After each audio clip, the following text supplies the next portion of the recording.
good. Report in bed. So yeah, there's been a lot of complaining that you weren't on the last week. Yeah. I guess that's flattering. Yep. Oh man. Yeah, people were sitting complaining on Discord, like, "Oh, he said there's no Legends of Lore tonight." There's, yeah, it was unfun, but there was some truth to it. So good fun. Yeah. So I'm just sending out some messages telling my friends and all that we are starting early. Okay. Yeah, that's good. Yeah. We'll see how this goes. If it doesn't work, we'll go back to 7:30, you know? Mm-hmm. So is this the new time? Should we change everything to? Not yet. I wanna see how this goes tonight first. And if it goes well, great. If it doesn't, you know, then we'll see. Because Kayla has a game on and she started late. So a lot of our, you know.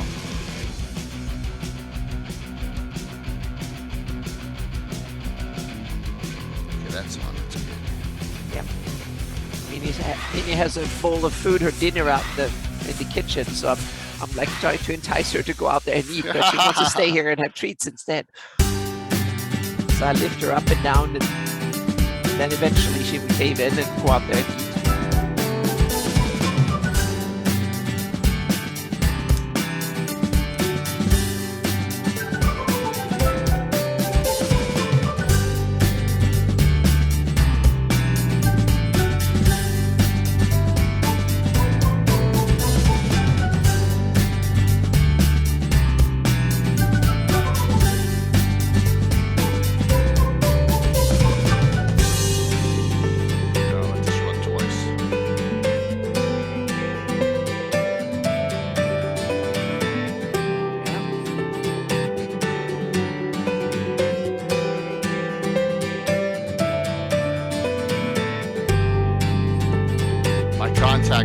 Colin at Stratagem Wiz Dice moved on to another company, so I have a new contact there for 2 years. Hopefully that goes fine. Yeah. You know, he did such a good job, so I'm confident. That's good. It was not only up to him. I hope that he had the company behind him before, so the new guy can have that. Yeah. And I think I met the new guy. I think I met the guy who's taking his place in contact with me. At Gen Con that year, 2019. I think his name's Zach, and I think I met him there, so. Okay, good. Yeah, definitely. Well, that's a good thing. Good thing.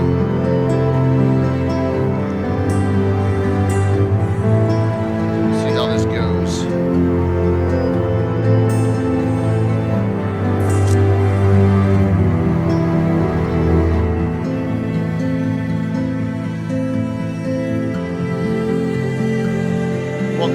Welcome. Hey, thank you. Welcome back.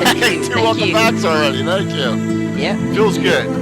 Someone is watching us. That's awesome. That's awesome to hear, especially at this new time. So we're going to try the 7 o'clock time and see if this works for a couple of reasons, and I'll talk about it. Hopefully it'll work for us.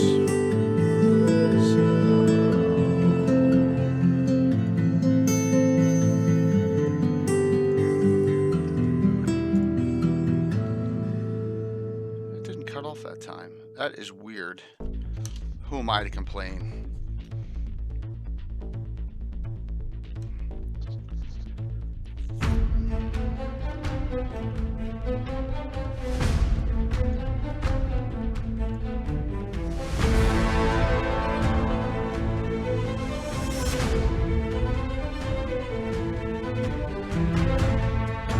Hey, Coma, good to see you. I did. I had a real nice vacation. We got really lucky. We got really lucky with the weather that we didn't get hit with the hurricane. The hurricane missed us. A tornado where I'm here in South Jersey missed my house by 2.7 miles. A tourist river. We got lucky.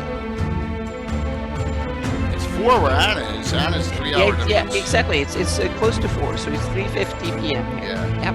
This is a test on the 7 o'clock over 7:30 start time. Yep. So this is a test, and if it doesn't work out, Yeah, So- I'm in Southern California, so it's Yeah. Pacific time here. Yeah, and it's brutally hot. We have desert heat today with 110 or 180 degrees or something like that. So it's dry, bone dry, deserty with a little bit of wind. So it was cold morning. Feels like and Death cold Valley. night.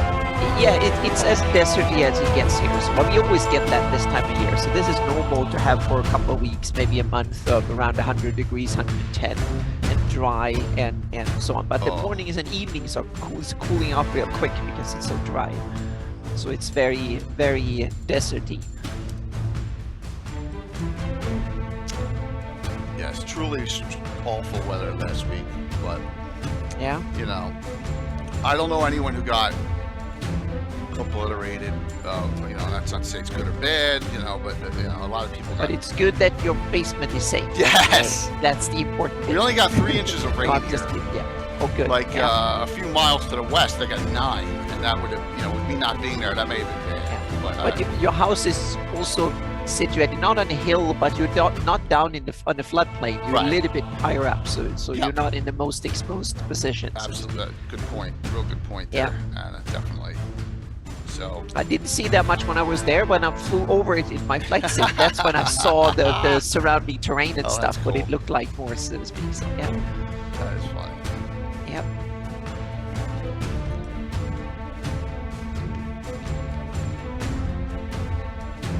Yeah. 78, yeah. Last 2 days it's been in the 70s here, which is a nice break.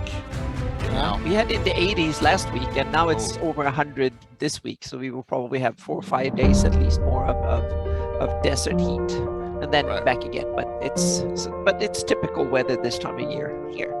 Yeah. Yeah, well, if anything's typical anymore. Yeah, exactly. It's like someone said, it's only got hotter and wetter and windier for the next couple of 100 years. So this is the coolest year anyone will ever experience on average. Yeah. Oh yes, yeah. The dry heat is much better. So the only thing is that the sun felt really brutally hot today. So I haven't been out in it much, but we went grocery shopping this morning, and even 9 o'clock it was starting to heat up. Real good. So here's when you like take time off, you feel like you're gonna get all this stuff done. I just didn't feel like I got that much done.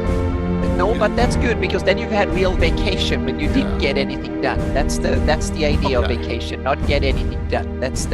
I think that's the basic assumption with vacation. You're not supposed to do anything. You're just supposed to. I'm supposed to relax, right? I'm supposed to Exactly, and enjoy and don't care for anything. Yeah. Well, that's good. I don't know how much I did of that, but No, but that's the premise, I think, with vacation.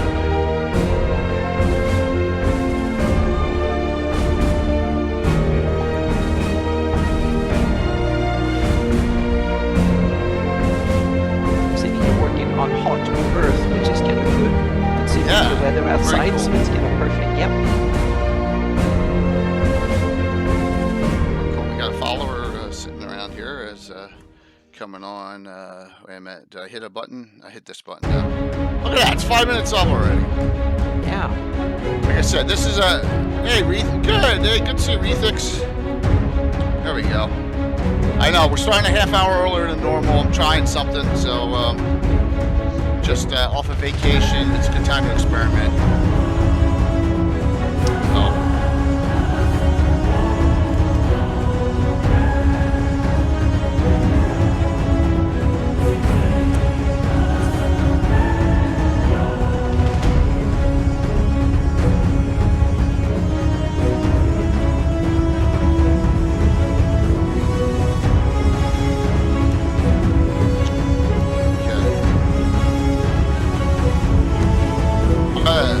I'll come on because I know we got people, everyone, you know, a lot of people are like 7 o'clock, you know, so probably don't even realize it, even though I tried my best to let everyone know.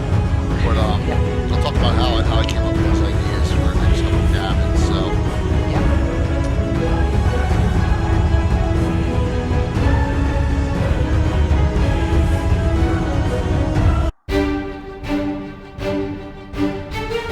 I got one similar to this next week. We're gonna call them. We're gonna call these Greyhawk campaign development. So try and help out people. got a lot of new viewers, a lot of new participants in the community. So, Greyhawk. Can't think of the NPC that was some characters. New heraldry up there. One of them.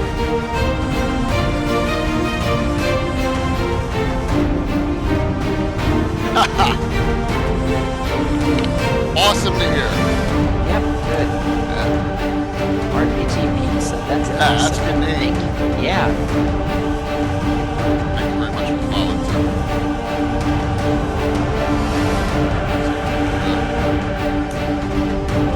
Experimenting here.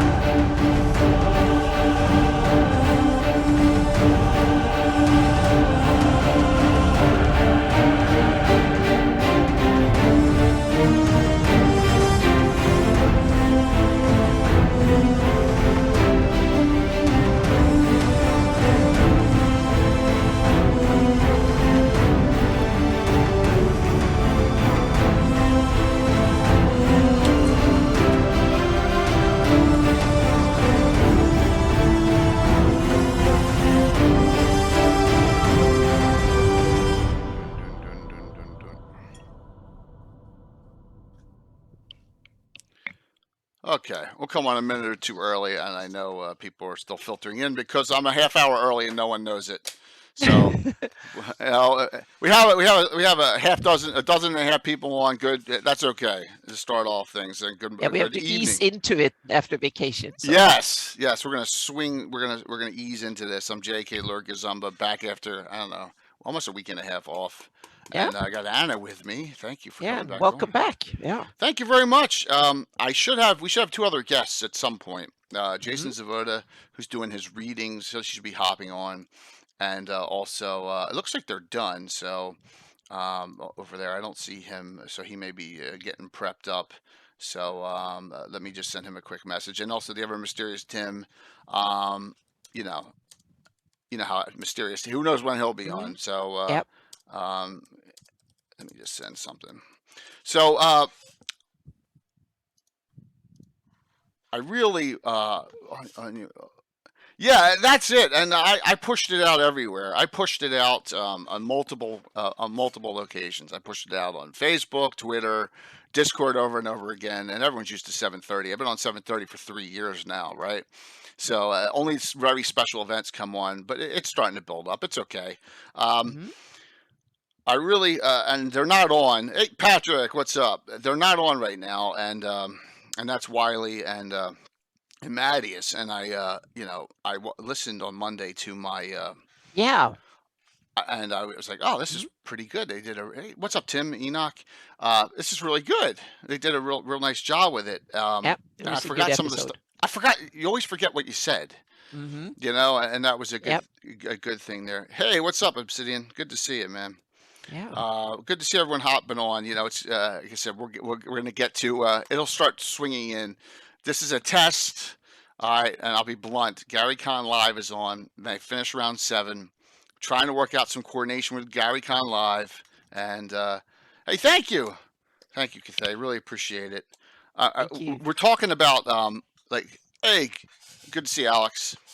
We're talking about the ideas for these next couple of Gabbins, and I remember talking with Wiley and with Mattias about breathing life into a campaign using characters. So I'm thinking to myself, when we got a lot of newer people and players, why don't we do something like that as far as segment it out and do some discussions on how to build up and breathe life into your own Greyhawk campaign. You know, if you're a DM or a player, what you can do. And I was like, hey, thinking to myself on the beach, I'm sitting there, you know, what else? I got my notebook here, and I had writer's block the whole time. I hate that. I didn't get that much done, Anna. That's the same thing for me. When you're on the vacation, you have no deadlines. No one is sparking up your whatever through email and stuff. So it's kind of easy to not do anything useful. But I think it's good because that way you're more recharged to do cool things when you come back again. Yeah, and I think that was I think that was the good thing was I figured out, well, now let's just, I got this and this, and I did get some stuff done. I did. I got some cool stuff done. I got some heraldry, concept heraldry done. I got Yeah, one I piece saw that. Awesome. Thank you. I got a Yeah. family tree done Hmm. that I was saying I swore I was going to get done. I didn't get though. I didn't get Rich's Duchy of Ulick a card done yet. But I Oh, promise okay. I'll get to that tomorrow. I promise. So, Patrick, you're right. The idea of a vacation is not to work. Yep. You're 100% correct. But if I'm sitting there on the beach, I don't go in the water that much, and I hang out. And I read reading the Gore books a lot.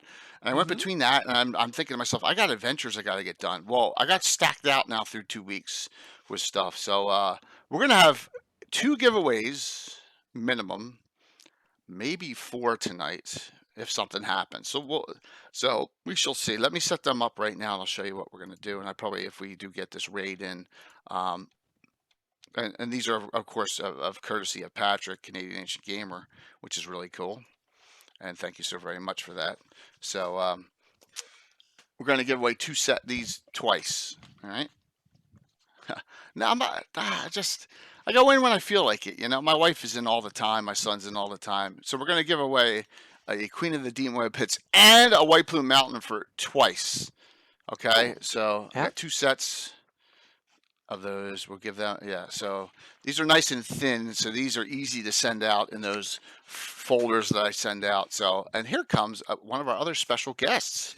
So there we go. So, Oh, and then awesome. we'll see when Jason. Tim. Yes, and then we'll see when Tim comes on, and but we'll start getting cranking here. So, am I afraid of sharks, Patrick? Hey, Jason, what's up? Hey, Hello. Good to see you. hi, Hannah. My voice coming through? Yeah, Yes. you're good. You're loud and clear, man. It's perfect.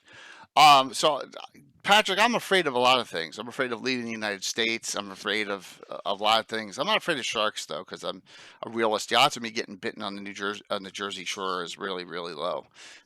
So, but it's not the shark thing, but it could be some other things. So, back to this. The discussion was I was listening to my own Greycast. And I was like, that's a good idea.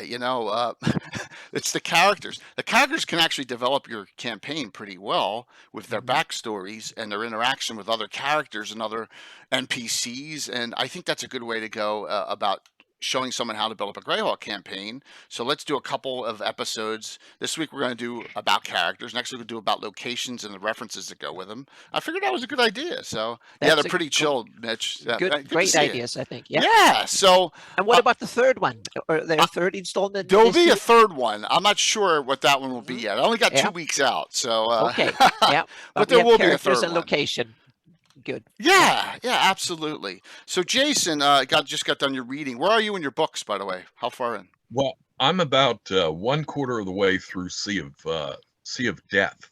Oh, you're that far. Wow. Yeah, we've done. I can't believe it took 45 hours to do the first book.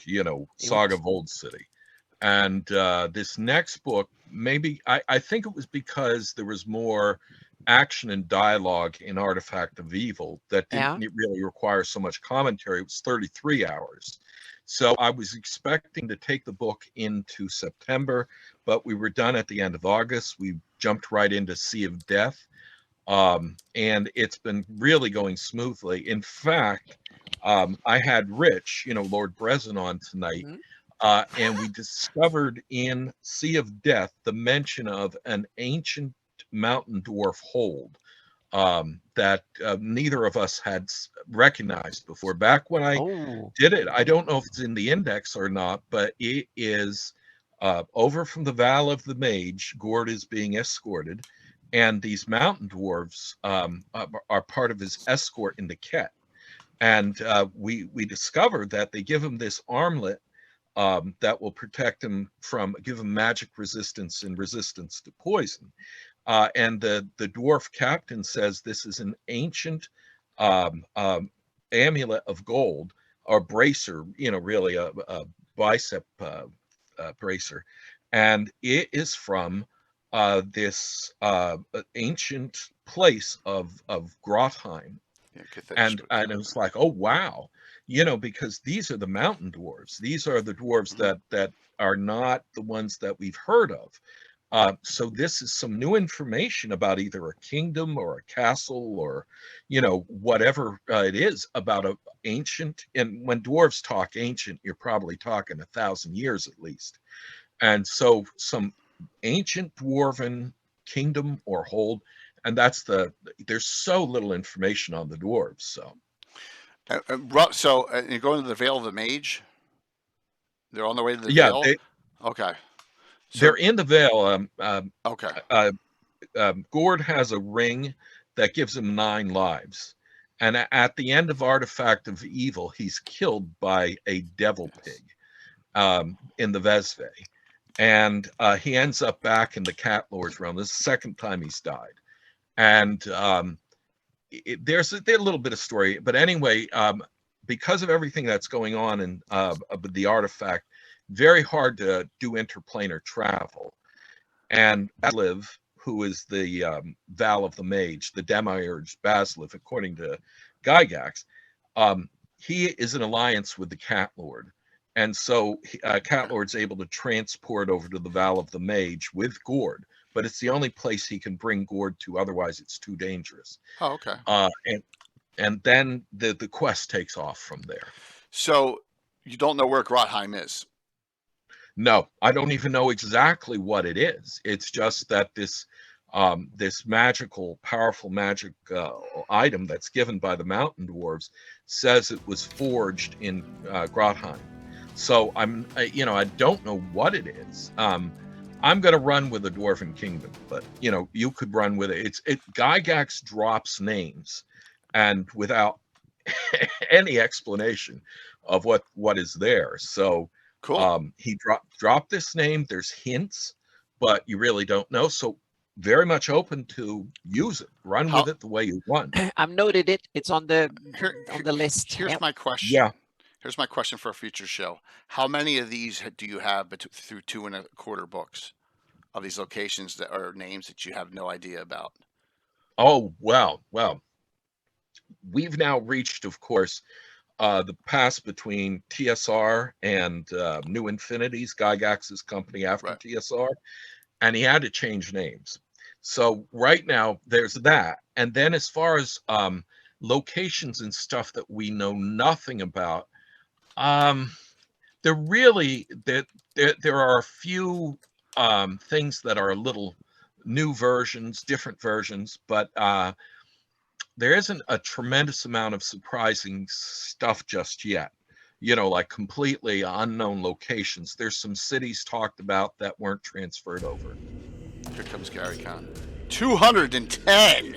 Yay! Awesome. Gary, Casey, Matt, Luke Gygax, Jason, Charles Miller, Dave Walters, and the whole crew. Thank you so very much for coming in. We're just doing some chatting here with myself, Anna Meyer, and the great Jason Zavoda, and we're going to do some character development and have some great giveaways tonight. Sit tight here if you love, especially if you love old school and you love Greyhawk. We're really, really appreciative. We're going to add a couple extra giveaways in as well. So finish your thought there, Jason, on those 20 some locations. Well, it's there's not so much. There's some detail, like right now, we're in the Bacloonish West, and Gygax is providing some detail on Tusmit, on Ket, that is different from other information I've heard. Has a different border between Zyph and Tusmit. He's described a little bit of the Tusmiti culture, which is this semi-nomadic culture, different from other things I've read. He's described these villages in the hills south of La Pala, which is, south of Ket. Ket, yeah. Above all. And they contain one of the seasonal homelands of the tribes of the Tusmeti nomads. So there's been a lot of Bacloonish material here in bits and pieces, but it's it's so undetailed. It's just so hard to find out about back Loonish material that this has so far been a real gem, the Sea of Death. So here's my suggestion, and then we'll get a whole bunch of moving on here. Why don't we do this? Why don't we have a show to decide where some of this stuff should go? Yeah. Oh yeah. All right. Get Cathay, you, us, and Gary and Rich or whoever. Because I know if Rich isn't involved, he'll go crazy, right? So he'll be like, no, it goes here, right? So, but I thought that's a great idea to get that going and put all these Gary Gygax locations from these books, and that's what we're all talking about from Jason, and we'll get these books here. Yeah. Of these mystery locations and names. So go ahead, Jason.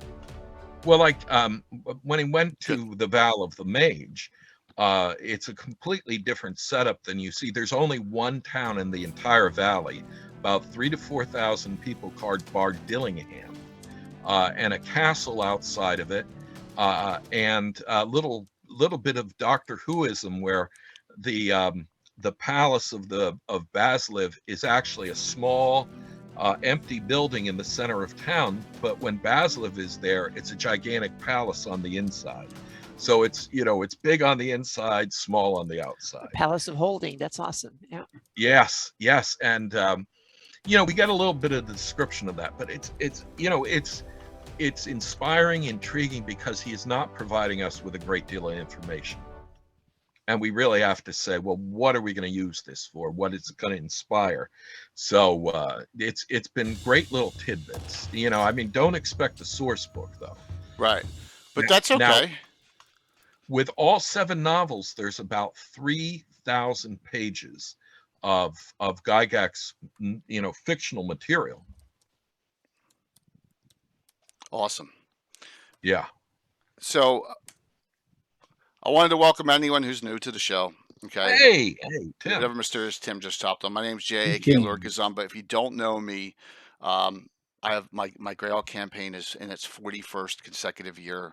I've been playing with Tim since we were little kids, and that's Tim who just logged on. I have Anna Meyer with me, the great Greyhawk map maker. Anna's almost on every show we have, talk show. We have a show called Legends of Lore as well. The great Jason Zavoda is on as well, and we're going to talk developing a Greyhawk campaign. You can apply this to any campaign you're doing using PCs and NPC development, and that's our general topic. So note the following. We have 2 giveaways. We're going to double it to 4.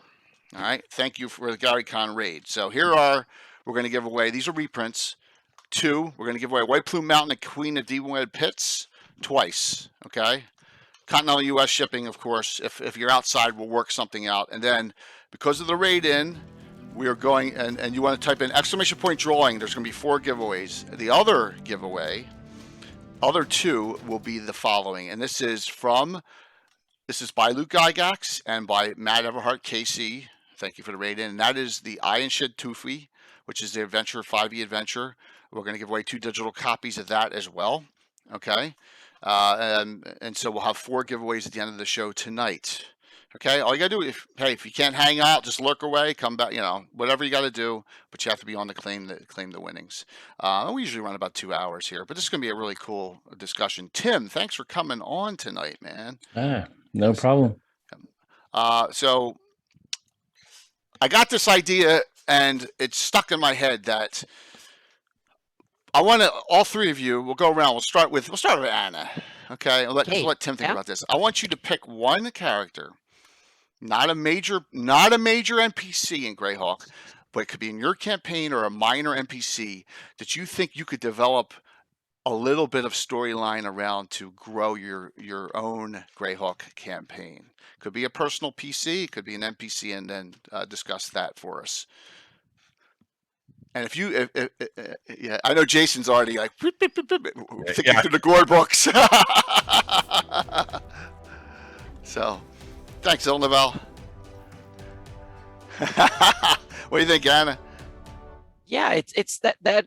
To me, I'm thinking now in my Shieldlands campaign, I've taken a whole bunch of character, and one character is an NPC that is a published NPC, and that's Katarina Woolworth. Oh, I've taken. I'm ready. Yeah, I'm ready. Okay. See, this is how I saw Yeah, Anna. I know exactly. how Anna thinks. Look at that. Yes, yeah, and the cool thing is that's why I saw that the picture you put in. So Yes.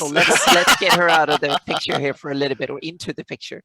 Yeah. So I decided to set my campaign in the Shieldlands in 598. So I have occupied it for almost 18 years now, and it's been ravaged, but not the whole of it, because some of it is liberated and taken back, so to speak. So they're taken back in like a quarter of it or something. And so I set the campaign in the borderland between the reclaimed and Iusian, so to speak. So it's that kind of uncharted territory in between. So Ius has a tenuous hold on this the start, so to speak. And I wanted to introduce Katarina in and make some more depth to it, so to speak. So I started to look into the official history, and then made my own version of her, because I wanted to tweak things and change it. So officially she's made the cousin of the Earl that took over after Earl Homer had got into trouble and got kidnapped or imprisoned by Ius, and then was liberated by Ius, but he was broken man. So then his cousin Katarina took over the Order of the Shield.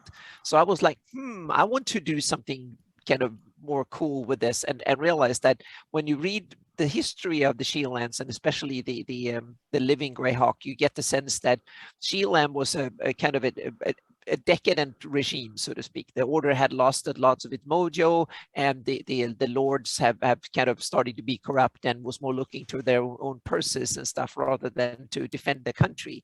And that kind of was kind of difficult. And Homer was an aging old lord, and apparently his grip on power was not that big. So so they kind of did some gravest mistakes when the war and Ius attacked. First, the Horn Society attacked first, so they were already in the war before the major Greyhawk War, so to speak. And then the Iusians basically plowed over it because they didn't ask for help from Furundi. So I was like, okay, so let's see. And here comes this Katarina that is a cousin of Lord Homer coming in, and I said, why was she chosen, and so on and so forth. And so I was like, and this is a realm that is the reign is by the Heronian. She's a Heronius paladin, like 16th 17th level or something, according to the living Greyhawk sources. So I decided to say that, okay, in my campaign, I've had Heronius is an aspect of Bahamut, just like Hextor is an aspect of Tiamat. So they've been having this strategic fight out over the last 2 centuries, over domination, so to speak. And so now I saw a chance for Heronius to further his claim, and because Tiamat was gaining traction in Great Kingdom, and her Hextorian church kind of took over things. And so Heronius realized that he needs to step up his game here. So he sent a gold dragon that is the young hatchling, or she's only a couple of 100 years old, a young gold dragon, to be raised in the Walworth family that was kind of a traditionally paladin strong and have been Heronius worshippers for generations. So send her there in order to get her human persona, so to speak. And that was done like 200 years ago or 150 years ago or something like that, grow up, because the dragons grow slowly. And she was introduced to be the cousin of, and then she stayed in the last 60, 70 years. She's been in the making, so to speak, trained hard and stuff. And then to break her in, meaning among humans and so on, when she was a paladin, she was chosen to be the emissary of the Walworth family in the court of Belvoir when he was young and a young king, so to speak. And she was very, very good, and she won duels and was very, very loyal and had the ear of the king, and maybe even more than that, but that's something that the stories don't tell. But anyways, so she became the King Belvoir's bodyguard. And then after when after during the war, she did a lot of missions and was very successful. But in the secret, so to speak, she was not one that was bragging on the battlefield. She was more like behind enemy lines kind of thing, because she had the fact that she was a gold dragon, so she was kind of powerful, had some features. And then she got the assignment of saving one of her human ancestors, so to speak, or adopted ancestors, Homer, when I got hold of him. So she led the troop that actually got Homer back. Too late to save his sanity, but at least they saved him back. And for that she got the appreciation of the Shieldland Order of the Shield, and she was elected the commander of the Shield, and she's really stepped up the game, so to speak. So she requires both that they be faithful and that they be capable in battle. So she simply challenges everybody to a good fight, and she says that anyone who beats me can run the order, but until that comes, I run it, and she runs it. That's not happening. Yeah. So that's how my initial concept of Katarina came to be, so to speak. That I evolved. I took part of the story, or as many elements of published sources, and then tweaked it into suit my own campaigns. A major tweak, turning which is awesome, and thinking way outside the box, making Katarina, who's the niece of Homer, who gets and her dad is Arkyle, one of Bahamut's gold dragon protectors that lives in Selene. So it's like a web of network that the good side is starting to get in, so to speak. So this is power struggle on a much higher level that I want my characters to be aware of gradually through campaign. So, but now I babbled for 10 minutes. This is awesome. My idea trust me, of development. I wanted you to go first, because I wanted all the new people who came in from the Gary Con range to see the grandioseness of your thought process here. So, thank you. Which is awesome. So I have Katarina as one of the 3 triumvirates that run the Shieldlands, and this is my Shieldlands map that Anna customizes, and the Greyhawk map. Please note that all 4 of us that are up here DM in Greyhawk, so we have some really cool thoughts on this idea. I'm really interested to see what Jason's going to come up with here as far as a character for this discussion, initial character. What do you think, Jason? What do you got? All right. Well, I've been working on a combination of Night Below, which was Sargent's massive box set adventure, which is right here, with Temple of Elemental Evil. Oh, combining the first 2, and I have that up going up on Cannon Fire, and it's called The Evils of Verbonic, because that's the first book in the Night Below series. Okay. So what I did is I started looking how to combine the 2, and I thought, well, this is just perfect, because it even goes later on into kind of the slavers thing, because if you know what's going on with Night Below. So I started developing Verbonic, because Verbonic, it really needs a lot of work from where it is. Yeah, here it is. So I added some towns, but one of the things that I added was this group of Verbonic Lancers, and they patrolled the borders. So off the Lancers, I had these Scout Lancers, and I created this one character called Sedek. And Sedek, the Scout Lancer, he just builds up into all these adventures that are going on within Verbonic, because at the same time I'm running these encounters with the Night Below encounters, I'm having an invasion of goblins coming up around the, up from the south, from, coming really from the Pomarge and going up the skirts of the Wild Coast through the Welkwood and then out into Verbonic. And so I'm using Sedek. Sedek then starts becoming a feature character, and he could be run as a PC or an NPC. And you could run this all starting with Hamlet and then going to other towns around it. And as it goes, I'm just growing the Sedek character, and then writing all these different encounters for the players. And every so often, if you don't want to use him like as a PC, he is part of the patrol of the area, so he can be a recurring NPC. So like the players can get in over their heads, and then they can, Sedek can come alone, or he can be with like a party of the Verbabank Lancers. And, it's just really worked out growing an NPC. That is, I really like seeing the way he can interact with the player characters. And that, of course, is like classic Temple of Elemental Evil with, the various characters in there who then become, they have their secrets. They have, who is it? Ollie? Ollie, yeah. Otto. Oh my gosh. Otto. No, not Otto. Yeah, the one who's off. My brother Otto gave it to. It is Otto, isn't it?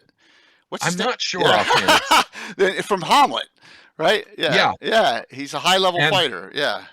But Otis, I said thanks, Scott. Otis. Oh my gosh. Otis. See how old I'm getting? The town drunk who's a secret mid-level player.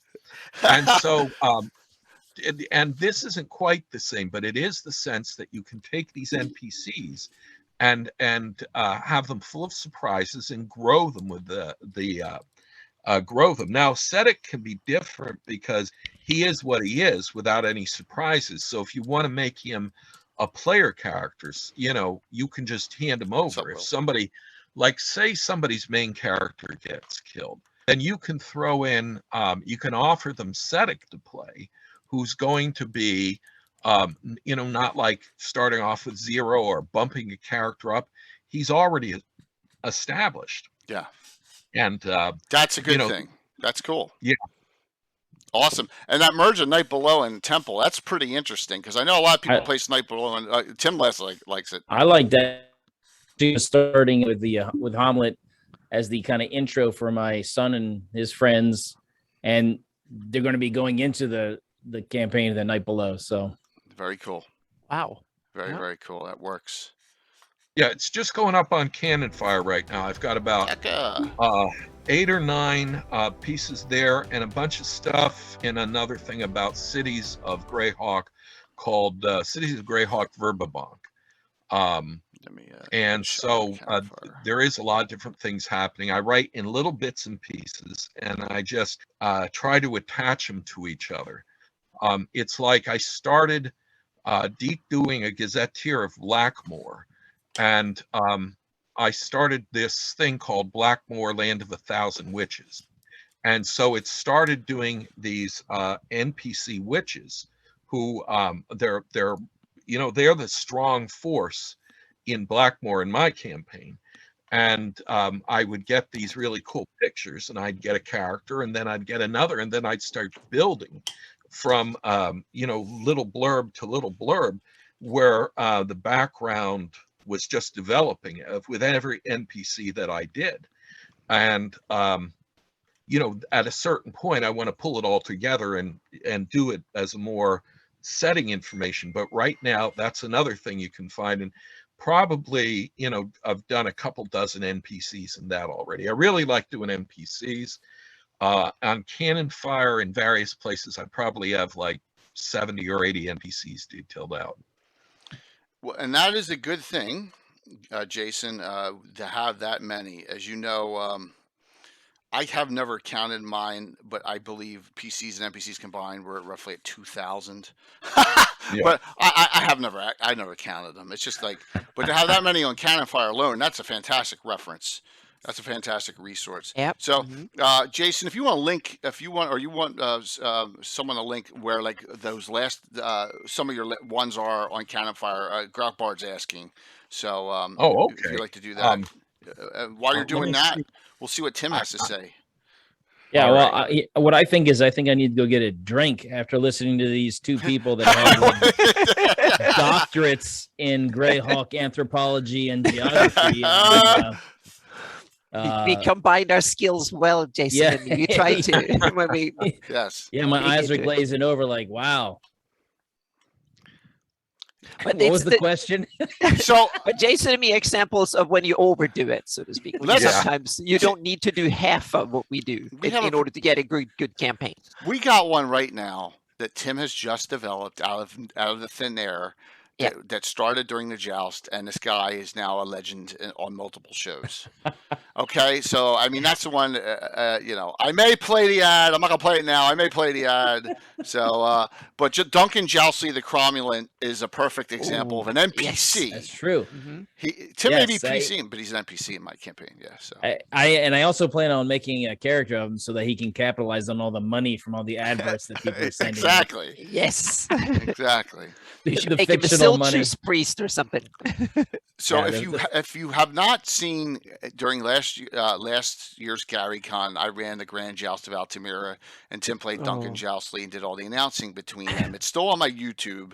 It's in the YouTube mirror. It's one of the best streams you've ever had. Thank you Yeah. so very much. Yep. And Seneca, thank you for that gift sub. There It was too. a great cat. It was so many people were in it, and it went very, very well. It was Yes. really fun. Yep. So that is the one I'd say with Tim. It is developing multiple campaigns as we're linking everything together. But real quick, I'm going to go off on a tangent here while we have people.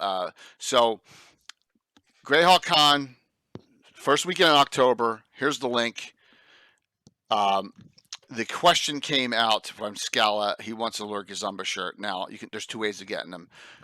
I want to show this. You've probably seen, whoa, look, he's got something blocking his shield that the community Yeah. gave him. How dare he? This is the actual. Oh, it is the actual. Oh, I have it. wow. And it got here and safe and sound. Oh, There's the original from that Carson is Druid. I am awesome. framing this, and this is going up somewhere important because this is my first commissioned ever nice artwork of Carson Druid. If you know Carson, thank you. Carson is a great artist. He's a Twitch partner, and he did from this. We digitized it, and we have this, the Return to the Moat House in the very old style of Hamlet. The Return to the Moat House T-shirt. It's in gray or black. Okay, so they are available on the on tabletop events under merchandise, but you have to be part of the con. After the con's over, I'll open them up. Now, if you want Lord Gazumba shirts, the workout shirts are on there as well. Everything includes shipping. That's why the price looks a little high, but shipping's included, continental U.S., express 2-day. Okay, it's all included in the cost. But if you can also whisper me directly if you know me through Discord for a Lord Gazumba shirt, and I can we'll work it out. It's $10 less than the price on the tabletop events site. If I don't need to ship it, okay, but that's with shipping. All right. So, well, thanks. So there's a lot of things that are available. The quantities are there. Once again, in order to order them, you do have to be a part of the con. There's 65 events. It's going to be awesome, and it's coming up first weekend in October. And we have the Grand Melee that Duncan Joustley will be announcing. How many ads do you have so far from the community, Duncan? I have, including the last couple I got on text that you saw. Yeah. I have Whoops. community. Some of You zonked it out. large. You're zonking out. Jason's got a better connection than you, Yeah. which is Can you hear me? Yeah, go ahead. Yep, Go now you're again. back. How many? Well, I mean, this house has 5 streaming things going on right now. Oh, So okay. I have 9 Awesome. ads, and that doesn't include all the ones I'm doing for all the Altamira businesses. It doesn't include the ones that I'm going to throw in there if nobody else ponies up some serious ones. John Blue Box, he issued like I issued a challenge to them to like, hey, everyone else is outpacing you. I don't got any from you. So, so I'm spurring them on to like send some to me. The more the merrier. Absolutely. And this is to have fun, right? It's not real money, everyone understands, but we want to get Greyhawk connected, and even if it's a very loose connection. I know Naz gave you 2, right? Did Naz give you 2? Naz gave me 2. Naz's was so ornately written, it took me a day or 2 to formulate my response. So one does not simply hit reply to the Naz rap. All right, there you go. So that's cool. So we're all excited about it, and 20 competitors, 20. And I have that's how the math worked out for the Grand Melee. And everyone's asking me all these questions, and all I'm going to say is, you better think Hunger Games style for this. And I don't want to give away, because if people have competitive advantages, even my players don't know how the combat's going to work. So, but we'll talk about that again in a little bit. So, development of characters, all three great ones, great ideas. What I have done, and I know this is I'm gonna get Bill's not on, Alan's not on, so I don't care. So they're not gonna beat me up. But I create adventuring families, and that's what I love to do. And I've created a new one over the last couple years to fit all these all-star players we have coming in. So the first one we have, and they're scrolling through, as you look on the right, you'll see all the characters scrolling through here. Gazumba, and Hawk are both my characters. When back in the early 80s, when Tim DM'd The Wizard of Id and all his other adventures and Dark Tower for me, I played those two characters, and then they're major NPCs of mine. Lord Gazumba's the head of the Order of Ulick. You get the idea. But then from Charisse, who's the mayor of Altamira and is married to Elijah Winchester III, down, you're going to see all these Winchesters just one after another.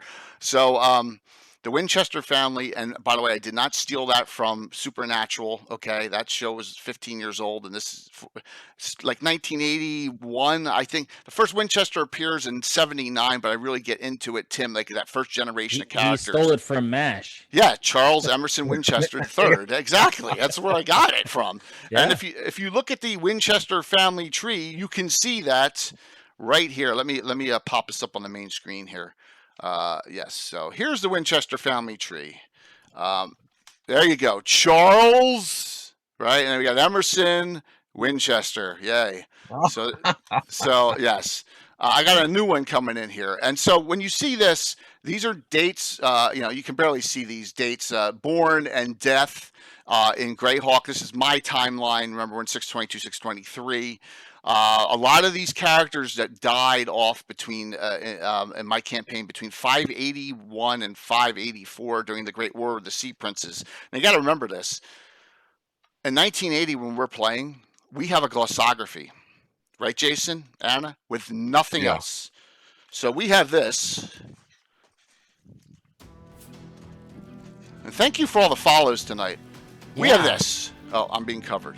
Yeah, you have to wait a second. That's a good thing. Yep. We have this book, which is the folio coming out. There's no names of leaders. There's no names of anyone in it for the most part. And I have to. This is before '83 when this was re-released in a box set with a little more detail. Yeah. I don't have anything, so I have to come up with all this on my own. And we're heavy into this campaign back then, so I got to make up names. The Sea Princes were some nasty bastards. Right, back in the day. The Sea Princes of Keelan had a major war. So, and here's the Winchester family. And as you can see, this generational, next to the last row is characters like Alexis, who we're scrolling through now, and all the other ones you see there. And they're mostly NPCs in the campaign. And then above them, there's a lot that are still alive and are they're mostly retired characters at that point. Andrea and Charisse and Elijah and the third and all those. But we have, we'll have another generation. And what this does is this creates a family setting. And a couple of my players bust my stones about them. But if we do this, I want to show you something here.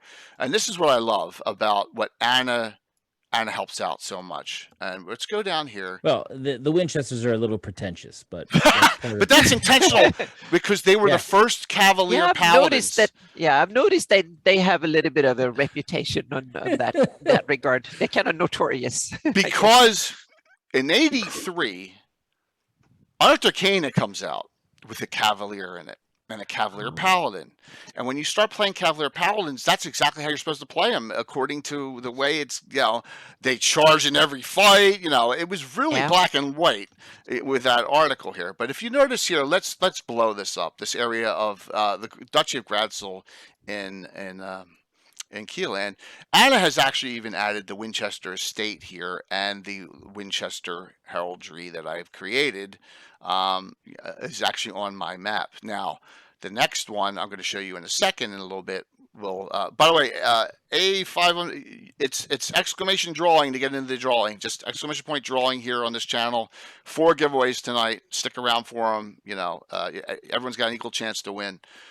We're going to, Anna, put, if we go from here, we're going to put over here, I think, because we got some opening. Yeah. We're going to put a road here, and we're going to put another estate Mhm. right there. Because, and that's what we'll talk about in a second. But, so this group of mine, and characters have died. They're not invincible. The characters have died, but it's the mainstay NPC family of my campaign. Now, most of them are good. Most of them are Knights of Ulick, right? A lot of them live in Altamira, right? 2 of them, Kieran and Elijah IV, live here in Greyhawk City and venture out of Greyhawk. Now that's expanded, the reach right there. So they're all over, and sometimes some of them will actually be in the Shieldlands as well. So I just want to note that it's not a bad thing to have relationships and have families, and it's kind of like with Katarina that Anna was talking about with Holmer. The Walworth is the name in the Shieldlands. There's a lot of big names, out in the Shieldlands that are, and other places, and Thrommel's family, Belvoir, all those as well. I'm assuming in the Gore books there's some big names too, right, Jason, that you could use, and you could do relatives Sure. of characters. Well, actually, the Countess of Ernst is Belisica Geller. Yes, and the Geller family. The Geller family. The Duke of Ernst is Carl Geller, and one of the favorite characters is the kind of spy. He's a bard, and he's Nalbon Geller, who's not a noble. Well, he is a noble. He's from the noble family. And they're, so the Gellers are a big family out there. Yeah. And then there's the Dunstans who ruled Nurl, or is it Dunstans? Whoops. I think it's the Dunstans. Yeah. Dunstan, Blue Moon Dunstan, maybe. Yeah. Yeah. And, so there are these dynastic families. And if you look at the Great Kingdom, you see a lot of these family names or clannish names that have grown so big that they're now the nations that we see, Right. So, there is this dynastic thing going on out there in some of the lands. Mm-hmm. And not all of them use the 2 names or, but yeah, there are family names out there. Yeah, so we don't use the word deep gems here. Call me Wolverine. Use exclamation drawing for the giveaway. Exclamation point drawing, all one word, and that'll get you in the giveaways for tonight at the end of the show. 4 different giveaways. Okay. Yeah. So I love this idea. Now, what does anyone remember the Dungeon Magazine adventure that takes place in Southern Ernst? That I linked in, and then I found out about the Gellers after the fact, and I ran another adventure where they flew out to Storm Keep. 1 second here. So this is was that Dungeon? I'm sorry. Was that Dungeon 85? It's in Griffin's Nest. Remember that right in this area? There's a big fighting going on in this area. Oh my gosh, it's going to drive. Will, do you remember this, or anyone remember? There's an adventure that's placed in Southern Ernst. It's out of a dungeon magazine. I don't remember. Yeah. What's that? Yeah. I do not remember. But I ran an adventure where the group from Harvey came to Karastein's castle and then worked with the Gellers in this area here in Marstafell, right here. All right. This area here, which is basically nomad encampment, and was working through this whole area. Lord Ellis, I believe, is the key person in that dungeon adventure, right here. So, but yeah, that's a good thing. That's a great point there with Dungeon Magazine 103. What's the name of the adventure there, Will? That sounds about right. With Lord Ellis in it, yeah. So I think that's where these come from, actually. But Jason, that's a great point for the Gellers in Ernst. A good connection. And I know if some of the people on, like Von Molku was on, he's a big Ernst guy. He would definitely agree with you there on that one. So nice one. All right. Let me. Thank you, Patrick. Let me go back to this area here. And so Anna's played with some of these, and we have our Rothschilds. Okay, the Rothschilds, and this family I've had for a long time. I have and I didn't even notice until Josh Pop told me the Rothschilds actually have heraldry from the Kingdom of Austria-Hungary. That's news to me. The Rothschilds were a very important family back in the day, so I was like, "Oh, that's pretty cool." And he was talking to me about this earlier. That that is actual real heraldry there, and I keep mine to fantasy heraldry. So I found that pretty neat that there actually is a connection to real Yeah, world. they're big bankers, and now I think they have headquarters in London these days. I think Stinking Rich Oh, I'm Family too. sure. Okay. in London, in England. Yeah, I think they fled the Habsburg after the fall of World War One and stuff. So I think that England is their base now. I think. Yeah, I might be wrong on that one, but Yeah, I wouldn't stay in Austria. No.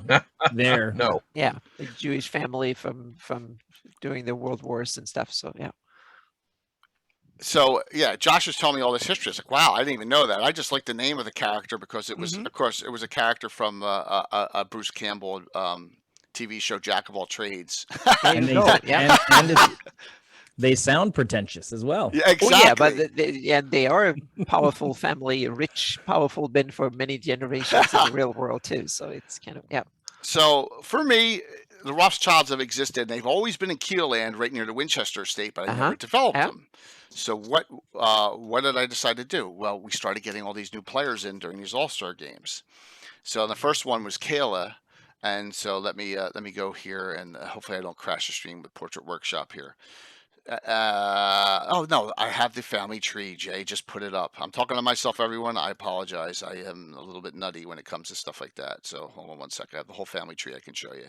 So what did I do? Well, let's just copy exactly what I've done with the.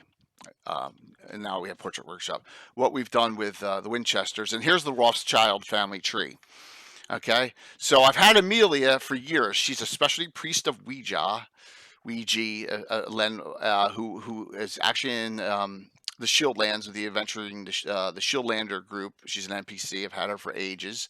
I had Danye too, who's a Shadow Mage thief, who is in Altamira as part of the Night Stalkers adventuring group.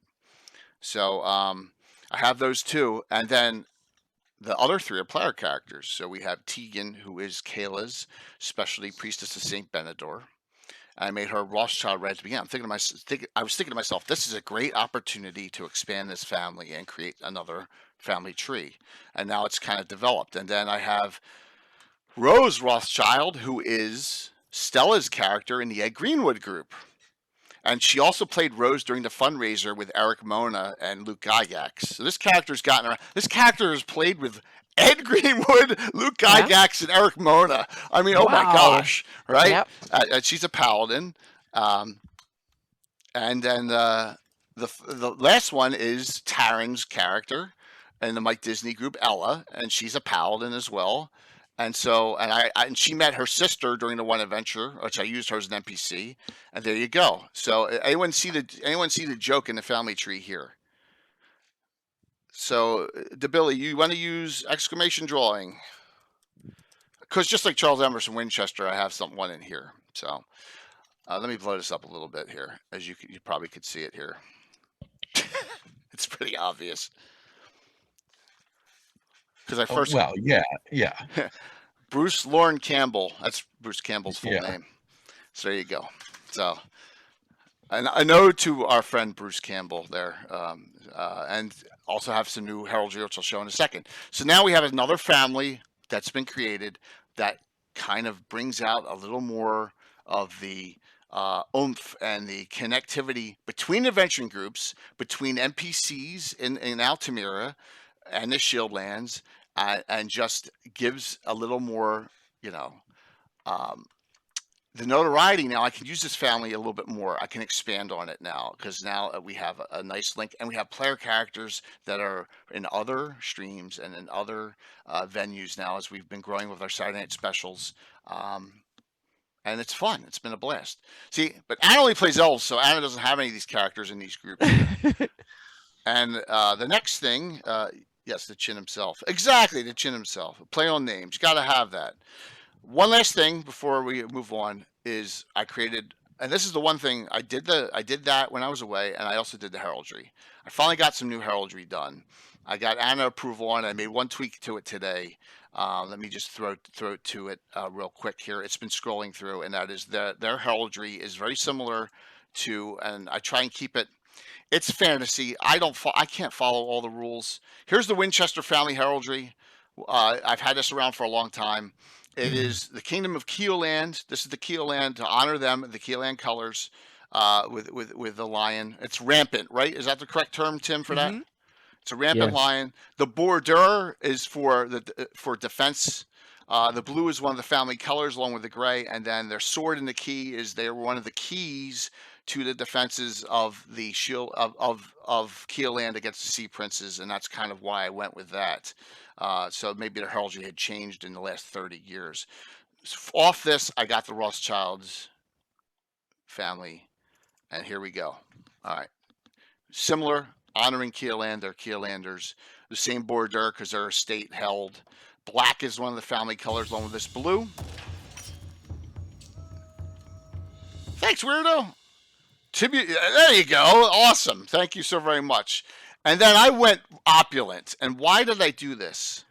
It was either this or a unicorn. Because if you noticed on the original Rothschild real life, there's a unicorn on there. I was like, oh my gosh, they use unicorns in Europe and Europe post-Renaissance. I didn't know that. They have mythological references. Very, very cool. Weirdo. Thank you so very much for that.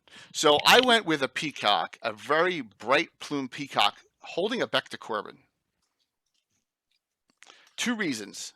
Bec de Corbin is one of their family weaponry. Okay, for knights and paladins and cavaliers, they love using the Bec de Corbin. And the second one is the Rothschilds are known in Keeland, and if Gary Julian's on, he's going to argue this with me. I know, the best dressers in all of Keeland.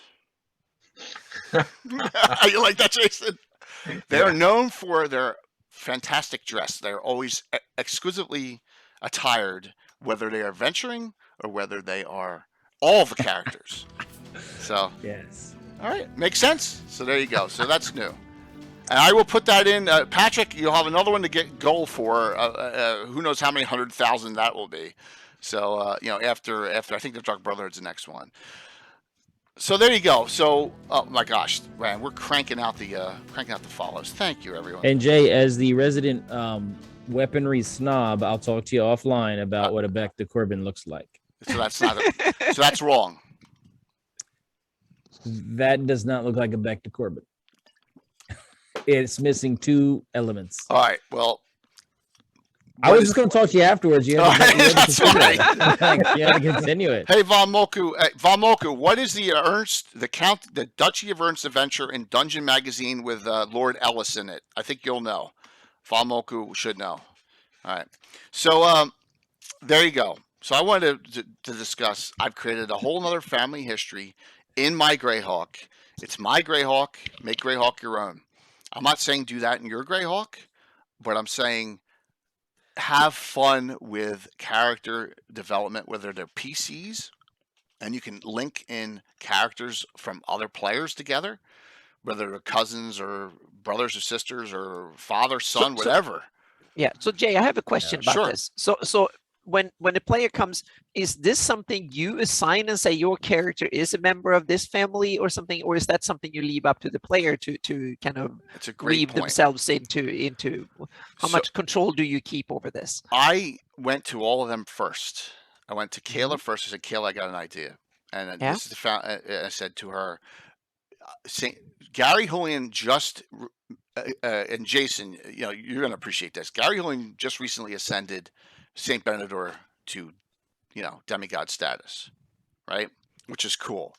And then I tied it in with a priest, especially priest class at the same time, right? I worked with him on that and the abilities and all.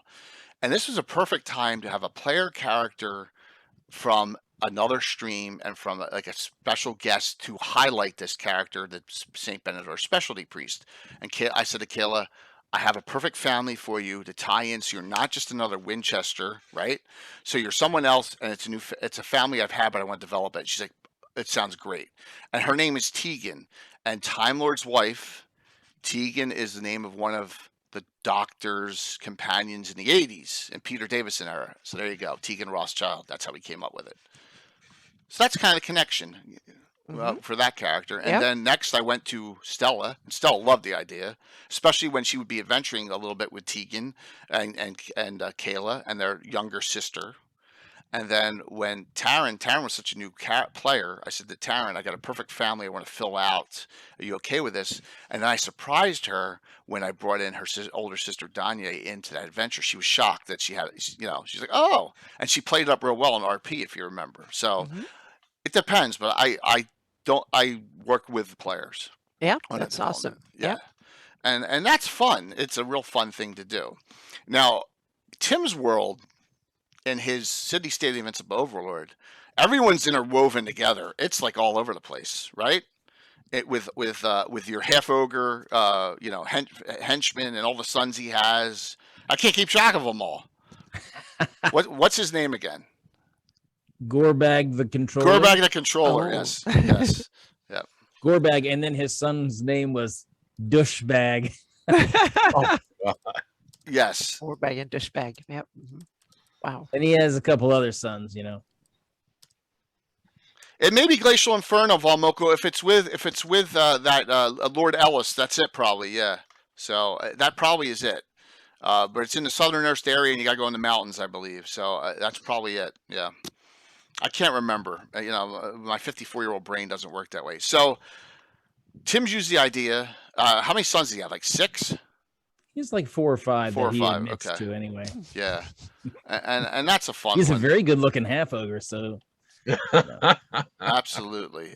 He's got something else going on that makes him. He's much more attractive than the average half ogre. He's strong too, and charismatic, and all that. Yeah. He is, and my character Dervilia in that campaign, which is outside of Greyhawk, it's wilder lands. It's Tim's own creation, and I love it. It's 30 years old. Yeah. And he's lawful neutral. I never have to worry about him backstabbing us. He's pure merc for hire and very loyal as long as you treat them right. And that's as long as he's still on contract. Yes, exactly. You have to renegotiate contract when that contract runs out. Absolutely, that's a definite. So we can roundtable this and talk about a couple others, or give some general ideas of some other characters you may think are good, or an organization that you could place characters into. That would be good as well. And I have one I'll talk about after you guys roundtable this. Who wants to go next on some ideas for Greyhawk developments? Well, I can tell a little bit of how I do with my players and their characters. I pick the start location and the situation there, so to speak. And then I usually tell them this is the kind of geographical area your character will come from. And I usually say that, like in my Shieldlands campaign, this is a human-only campaign. I want all the player characters to be humans, and they're coming from this little area. They grew up in this village. And then I let the players come up with ideas. And if I can see somehow that it will fit that background in that location, for then I'll say yes, that's okay, so to speak. So and then I can coax a little bit left and right. Meaning I had a player who said, "Oh, I want to play something Oriental or something," and I said, "No, we need to tweak that because it didn't fit the theme, so to speak." Right. And so I need to, and then he turned out he became a cleric of Rao, which was nice. Kind of it turned out really one of the coolest characters in campaigns. So it kind of it's so you can often tweak it, and so I'm I want to hear what the players their desires for the campaign, and then sometimes it can be something that can be incorporated straight into it. Sometimes it needs to be tweaked one way or the other to and different ways to fit the theme of the campaign, so to speak. And this time I wanted it to be very limiting, because I wanted to have a very kind of close lid on things. Meaning, you've heard, all the guys have heard, viewers of earlier shows have heard that and we still haven't made it out of the village, and it's 17 sessions, and they barely made it through first level. So I was kind of more restrictive than usual. So to speak. Roughly, Yeah. where is it on the map? Near Delavan or Axport? Or... It's if you go export, zoom in on export, and then go west, and you see you have a river that goes out, and then continue west a little bit further, and you have hills north and south. Right here. It's where the intersection of the two roads there. Right here. That's where all it is. Oh, cool. Yeah. Mm-hmm. Very cool. It's the reason the village is there is the road intersection. It's the high point is a little high plateau between the eastern and the western part, that ridge, so to speak, and it's a stopover between Axport and Critwall. Back on the old road when Grey Kingdom, this was the northern road across along the northern near Div shores during the Grey Kingdom era. That's when it was a town with an inn and a wagoneer that repaired your wagons, and you can get fresh horses and stuff like that, reshoe your horses and stuff. That was the reason for it. And they had a keep that was a sturdy bastion to defend the area for against whatever wanted to prey on hapless travelers and stuff. And it was at first it was the frontier of the Grey Kingdom, once, so to speak. So when it was established back in the early days of the western expansion of the Grey Kingdom. And then it became a backwater and almost forgotten after that. So a lot of you are asking this question. It's on his map and it's not noted on the map. Why? It's because it's my campaign version of the map. So Right. so it's coming out in a new version fairly soon. But right now I'm working on other stuff. But I will talk about that later. So we should not begin. That's something for next episode when we talk about location. Yes, That's when we can dive deep into Next stuff week like when this. we talk about Yep. location. Mhm. But note the following, that this has my custom edits on the map Yeah. per Anna. Mhm. So, But there's been some crossovers. I've Yeah. stolen cool stuff from your campaign map that made it into my campaign map, And you vice might versa, too. would do exactly. It might be exactly. Yep. Yep. Which I think it's the way you should do. If someone else do something cool, steal the idea, tweak it, and put your version of it into your campaign, so to speak. Imitation is the highest form of flattery. Absolutely. Yep. So Jason, you got to have some more cool ideas like that last one you pulled out there. Well, this is actually, I wanted to discuss this. This is from the second Gord the Road book, which I just finished up, Artifact of Evil.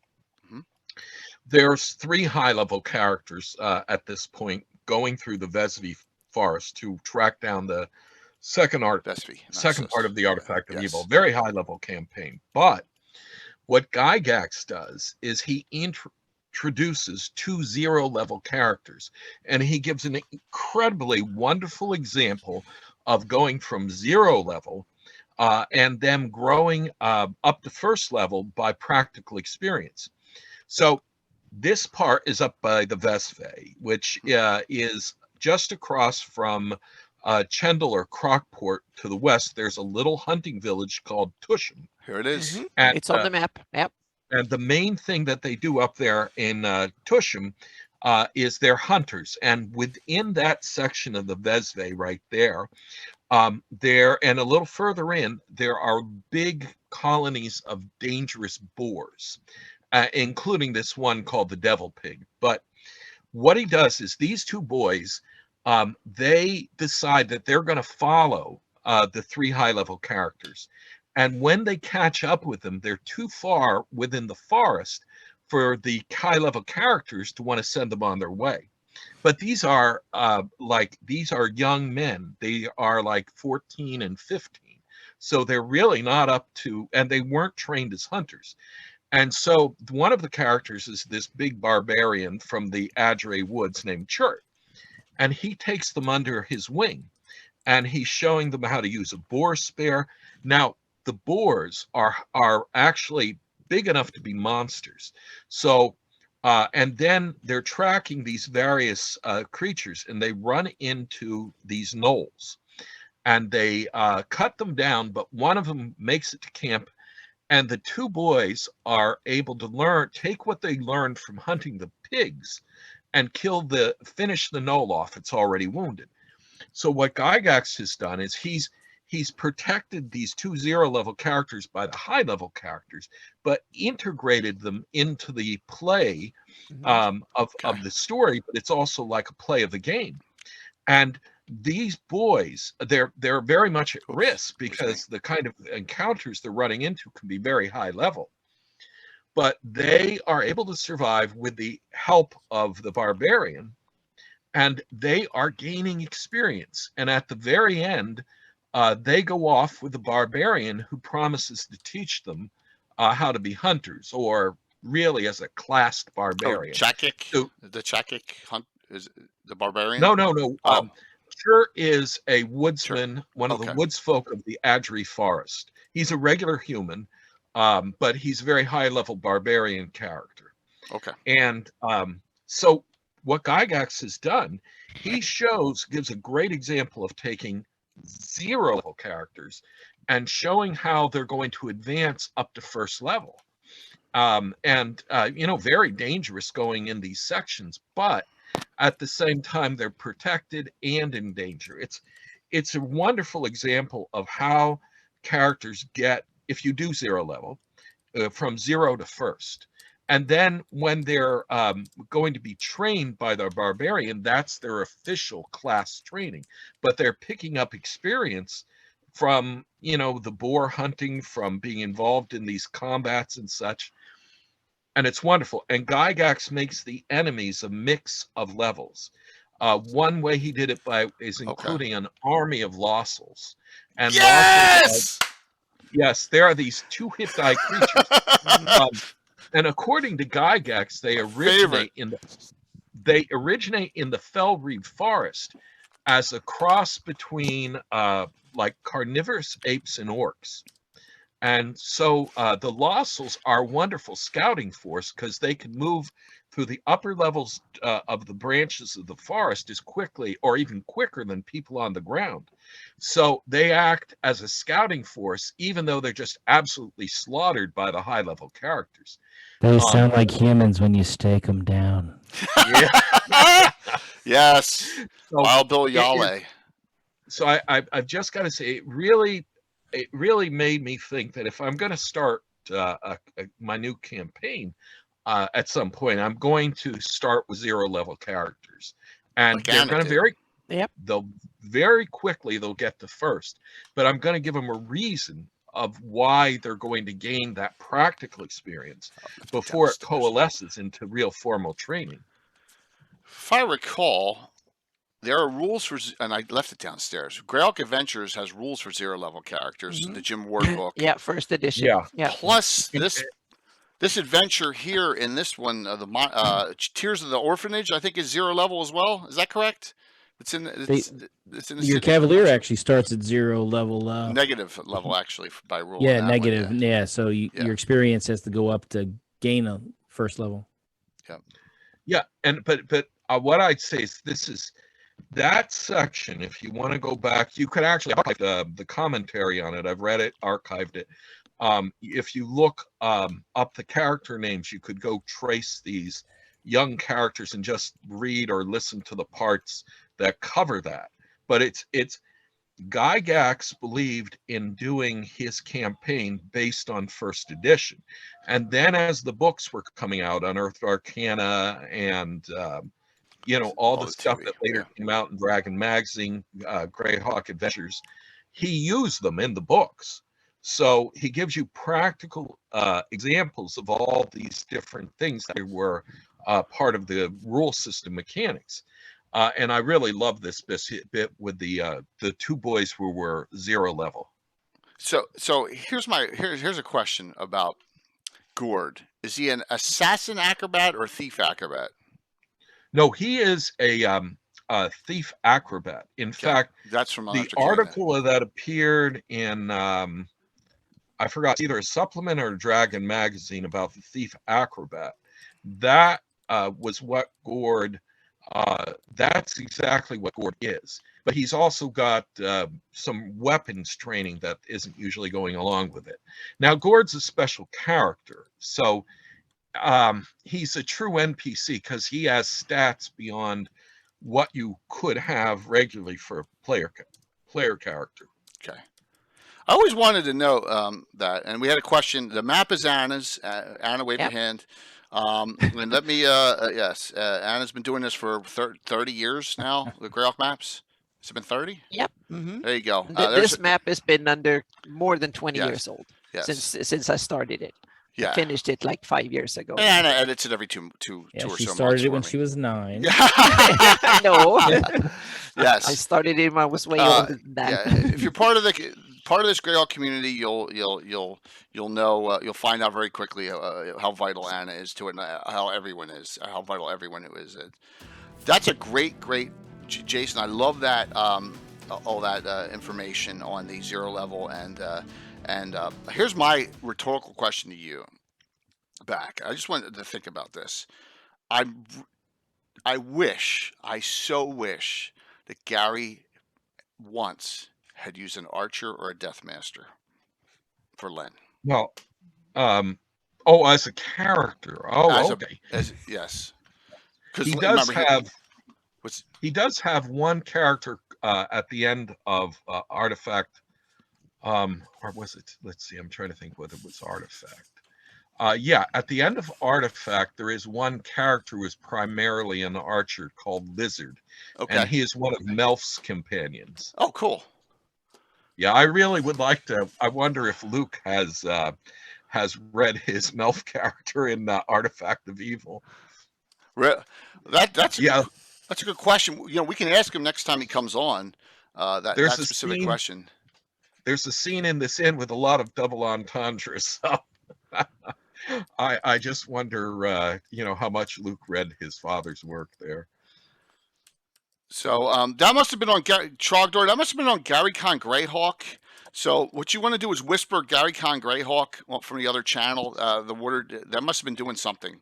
I apologize. I don't know anything about it being on this channel. I don't. I know we have 4 giveaways here, so it must be something that they were doing on the other channel. Just note that on the Gary Con Greyhawk, you can just go right in and whisper KC right there, and he should respond to you right there. So, Tim or Anna, development. What do you think? Well, I not necessarily specifically a person or a place, but a type of what I like to do, and I think is interesting, is having an NPC who's a patron of some sort for the characters to get them involved in something, and then the characters help him out, and then he helps the characters out of a scrape. So you build this relationship, minor gentry nobility or a connected person who's got interests in other places. Whether it's a chain or a family business that travels, and that way you can use that linkage to get them to go and, travel and do things and have side trips and side events on the way. And then, of course, it's really good because the patrons' problems becomes their problems. So I like to include that. And so, my characters are like Pete and John's Cartage. They're Pete and John's Teamster Service all over the place. Teamster Service. They're all over the place. And if you I use most of my NPCs that are high level to also be kind of the patron sponsors for different things. Like my barbarian campaign right now, there's some high level people who are providing advisors and assistance. So yes, that's my idea of influencing things. But, let's classify NPCs. Let's talk specifically NPCs into 3 categories. Okay, let's help everyone out with this. This could be different in your campaign. Please note, we're just talking my campaign. It should be kind of similar. Number 1, the assisting / in party NPC, which is what Tim just said. As far as that can be someone who goes on the adventure or is a patron who's a higher level character. Maybe I'm thinking more of adventure type than the other type that we'll discuss. Tim and us and me. We are a little different than everyone else. We run NPCs in the parties. A lot of DMs don't do that, but that's the way we play. We've always played that way, so it's a little different. But so I count a party NPC or an assisting character NPC, which may come in or out, be in an adventure a little bit, help during a fight. Number 1, 2, the antithesis NPC, which we haven't even touched tonight yet. I have 1 or 2 of them to discuss. They are the baddies. What monsters are great. But bad NPCs, characters of high level, are better. They're way worse. They're way worse. Right? Yes. Yeah, Tim and I, man, Patrick, man, I just came off vacation, so I'm a little rusty here. Yeah, absolutely. Yeah. So they are the best. And we'll talk about a couple of those. And the third, the town NPC, the story-driven NPC. The person you go into the store, the general store, the mill worker, the shop, the guy at the shop, the head of a guild, those are Hoops, right? He's a town NPC. Those are the three. Now there's other sub classifications, but I think that most NPCs fall into that. Did I miss any generals? Well, yeah, I would put a protagonist NPC, an antagonist NPC, and then there's a whole variety on a spectrum of durable NPCs that are, the one person you see at the same town over again. They have a personality, but they're just kind of minor, not fluff, but minor. They add a little bit of ambiance to the setting, and then there's, different varieties of durable NPCs. The magistrate of the town that, you've pissed off. Yeah. So now Yeah, absolutely. Jason, any comments on those classifications and maybe some examples you want to give? Yeah, I agree to a lot of it, and the way I usually classify things, meaning you have the player characters that the players control, and it's theirs to develop and take care of, and then you have NPCs, like major NPCs, and those are the villains and the heroes and stuff that either assist or against the party, and they are the ones that have a story, a place, a name, and all that, so to speak. And doesn't need to. They can be monsters in that way. They can be dragons or ghosts or whatever, so to speak. I don't. They're a creature in the world. They might be, but major NPCs are usually intelligent ones, meaning they have ambitions and desires and motivations and stuff like that are important for the story. And then you have the other ones, the low level NPC, or the low level meaning they only have like innkeepers and stuff like that in a place where the characters are often, then I give them names, and meaning the person who runs the smithy, or that runs the inn, or who bakes yummy cookies, or who sings really badly outside the inn begging for money, or whatever it is. Things that add flavor and makes the character feel like home, so to speak. They might have full. What I do, I don't stat them out fully. I just have like a bunch of ready NPC stats that if that barkeep or that innkeeper or something might need, if they don't have a particular backstory, that they are just what they pretend to be, so to speak, then I just assign them one of the stats, so to speak, as needed if there's a fight and they are involved or something like that. Or the player characters try to murder them when they become murder hobo or something.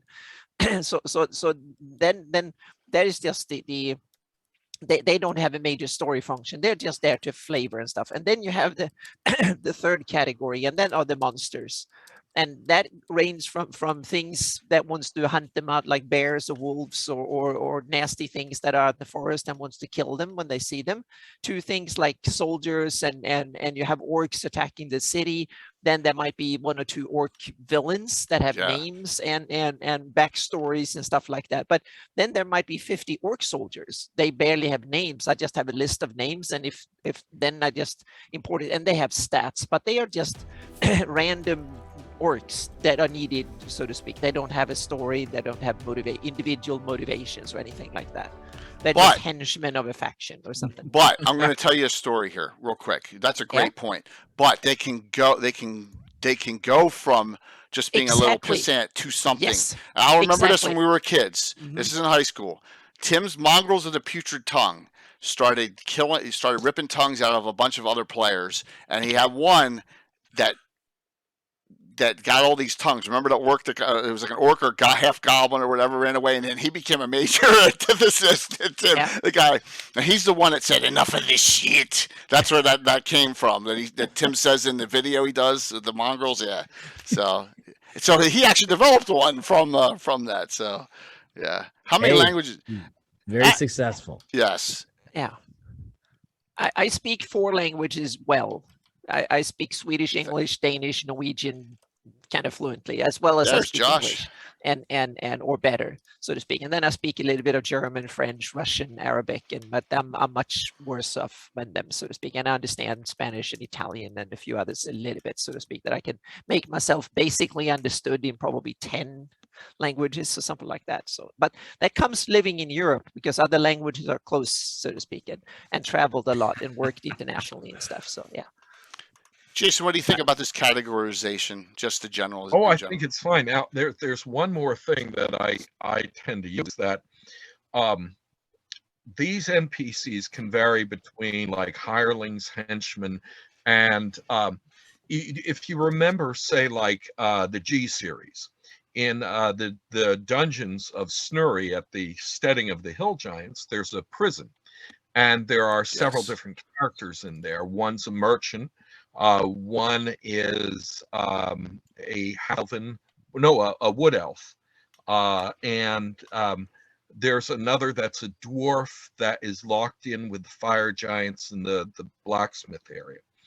And so when I ran it, and when I ran a lot of these, those characters could either become follower NPCs, owing the players for the rescue from these areas, or they can become PC characters. If there's like your character's been killed, where are you going to get a replacement? Well, what I like to do is have an NPC of equivalent or maybe a little lower level there for the player characters to assume on these kind of adventures where they can't really get anybody else. It's Yeah, like, that's a well, good idea. your character's dead, but why don't you take over one of these henchmen or the people you rescued? And it works out fantastic. And their backstory, it's like, well, you can come up with a backstory, but it has to adhere to what they've just been to. So that's the only other. It's another kind of characteristic for NPCs that I use as really replacement player characters, right in the middle of the adventure. That's good. It helps you avoid the bad television show syndrome Yes. of just a new character showing up. So yeah. And the great thing, like, you've either brought them along as henchmen or as maybe a couple NPCs who are along to assist somebody. Like in all right, in one of my runnings of the G, I was playing. There's a priest of Foltus who has these 2 fighter mercenaries who are assisting him, but what he doesn't realize is they're Scarlet Brotherhood monks pretending to be these fighters. And that idea goes back to Artifact of Evil with Blanc.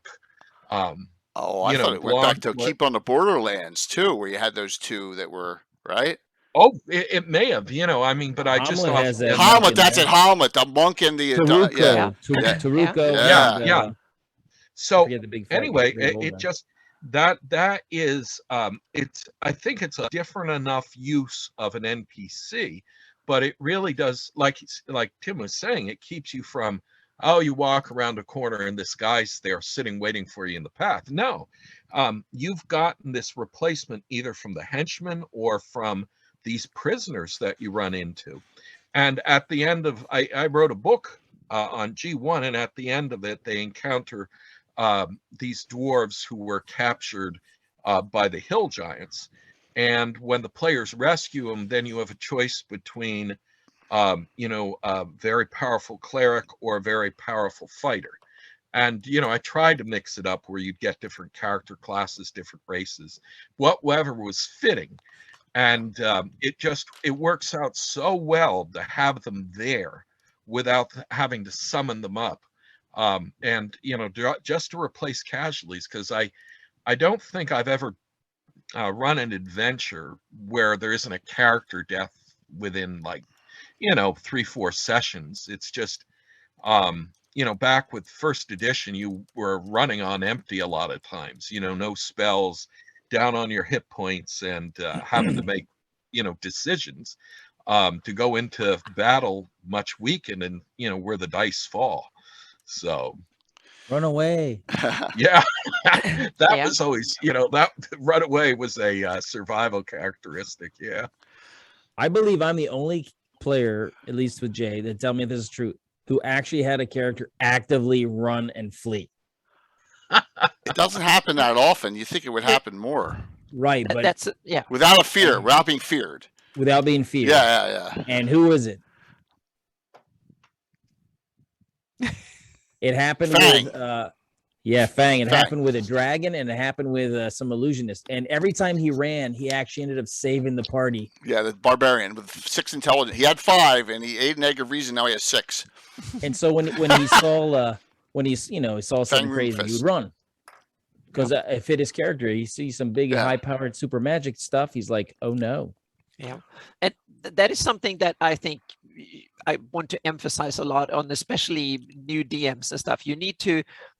A lot of the times you end up, and I've ended up in this trap myself a lot back in the day, is that you tend to look at the encounters more like chess or something. It's like one, it will be a fight to the end, period, so to speak. Every time you go in, and the monsters are there to be killed or kill the characters, and it ends up being a fight to the bitter end for one of the two sides, so to speak, and there will be casualties. I think if it depends, if you can play D&D that way, that's nothing wrong. But if you want to insert more of a kind of a living fantasy world into it, creatures, unless they're undead and a few others, have survival instincts. They don't want to die, so to speak, and that means that every intelligent creatures, especially, they will gauge the enemy, and if they can perceive that the enemy is too strong and is too risky, they will back off. Meaning, even predators like bears or wolves, wolf packs or whatever, they will be good judge of character, especially. But it also depends on the type. Meaning, bears who hunt humans or tigers and other animals, like dragons, for instance, they are smart and they know enemies. They will check out the humans first, or whoever it is, and see if they seem to be a powerful party. They will not attack unless they have a really good chance of winning initial right out, so to speak. So fleeing is, this is what I'm going to get to. Fleeing is a natural part of combat and should be emphasized a lot, so to speak. That's why groups of predators kill the young and the old and the weak, because they're not going after that big giant bull with the horns. They're going to go after the easier stuff. Yeah, because they don't want to die. So exactly, and they know that there's no health care for them. So if they get crippled, they will starve to death. So and predators and even dumb animals know this. So they will not take a chance. They will only attack if the enemy is so weak that they can do it without too much risk. Otherwise, they will go somewhere else. Yeah, and even enemies like orcs and others will do the same thing. If they're first few casualties, they might back off and run and flee, and then wait in ambush and get to it again at a later time, so to speak. Yeah, I'm a big war gamer, especially like advanced squad leader, and I've always saw the lack of morale. Like the way that game works, morale is incredibly important. It's huge in that game. Yeah. Well, like what they did is digest some information from troop quality in World War II. And like Americans, you get fired upon and cower, go for cover, but almost be very easy to rally.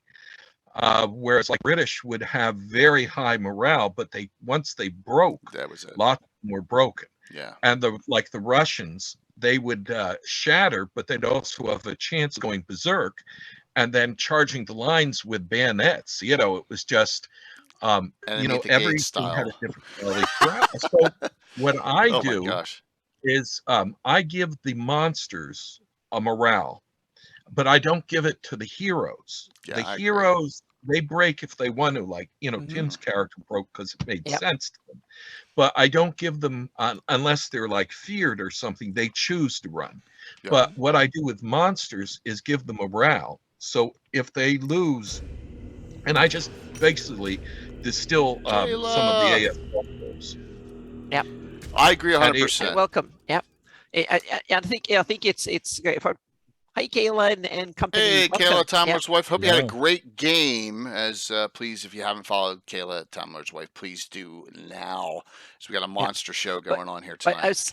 I was going to say, Jason, I totally agree with you. Thank you And that's so why I very want to much. emphasize on monsters and NPCs and stuff that morale and intelligence and wisdoms are very vital scores in abilities in how you run them. Because if you have intelligence enemies, and wise enemies and monsters, meaning they will be smart in how to approach a fight and knowing when to fight and how to fight and where to fight, and they will not pick it unless the odds are very favorable. Dumb undeads will just go on regardless, have no, meaning skeletons, meaning they're basically mindless and just go on and be slaughtered. And also experienced troops, meaning orcs that are just the basic ones, hungry and no organized leaders, they would just go on and fight individually and yell and scream and whatnot. But then I use shock troops who've been honed in battle a long time. They will be way smarter than that, so to speak. They will lure the party in and then attack with a vengeance in one go, so to speak. And so you have to come up with interesting tactics and have different types of enemies fight in different ways. Some of them have hit and run tactics. Some of them are very defensive. They stay down, have shield walls, and so on and so forth. Some are ambush hunters. Some are persistent followers and hunt you down over a long time, etc. So try to vary it. Yeah. I'm looking forward to exploring this During in detail. Yeah. During Greyhawk Con. During Greyhawk Con, Yes. Yep. which should interest both of you. Yep. Yeah, I gotta remember to bring my coup sticks. Oh. Get the other players mad when my first thing is to whack somebody with something that does no damage. Kayla's group just came in. Kayla, Tom Lord's wife. Yeah. Tegan, I got your family tree written up for the Rothschilds. Tegan Rothschilds is Kayla's character. Tom Lord's wife, thank you so very much. We talked about that a little earlier before you came on, but I'm going to send this to you with the new Rothschild heraldry after the show to all the PC players. Just wanted to show that to you. So very, very cool. Thank you so very much for the raid, and you got a great channel. All right, so we got about a half hour, so let's finish up on the TV here. On the my God, my brain is fried. On PCs and NPCs. Using NPCs to replace NPCs. dead PCs. Yeah, here is a great picture of what, Tim? Do you know? Of that right there, it's I don't know who specifically, but it's an adventuring group, right? No. I don't know who it is. It's the Altamira Bounty Hunters Guild. Oh. Who's the one with the pink bandana? Exactly. Who is the one with the pink bandana? None other than the mayor? What? Is that the mayor? Yes, it is. This is like a Nerf Gazgal situation. A lot of people do not realize that, and you may not know where I got her from, but Lady Mayor Charisse, who's married to Elijah Winchester III, and all a lot of the Winchesters.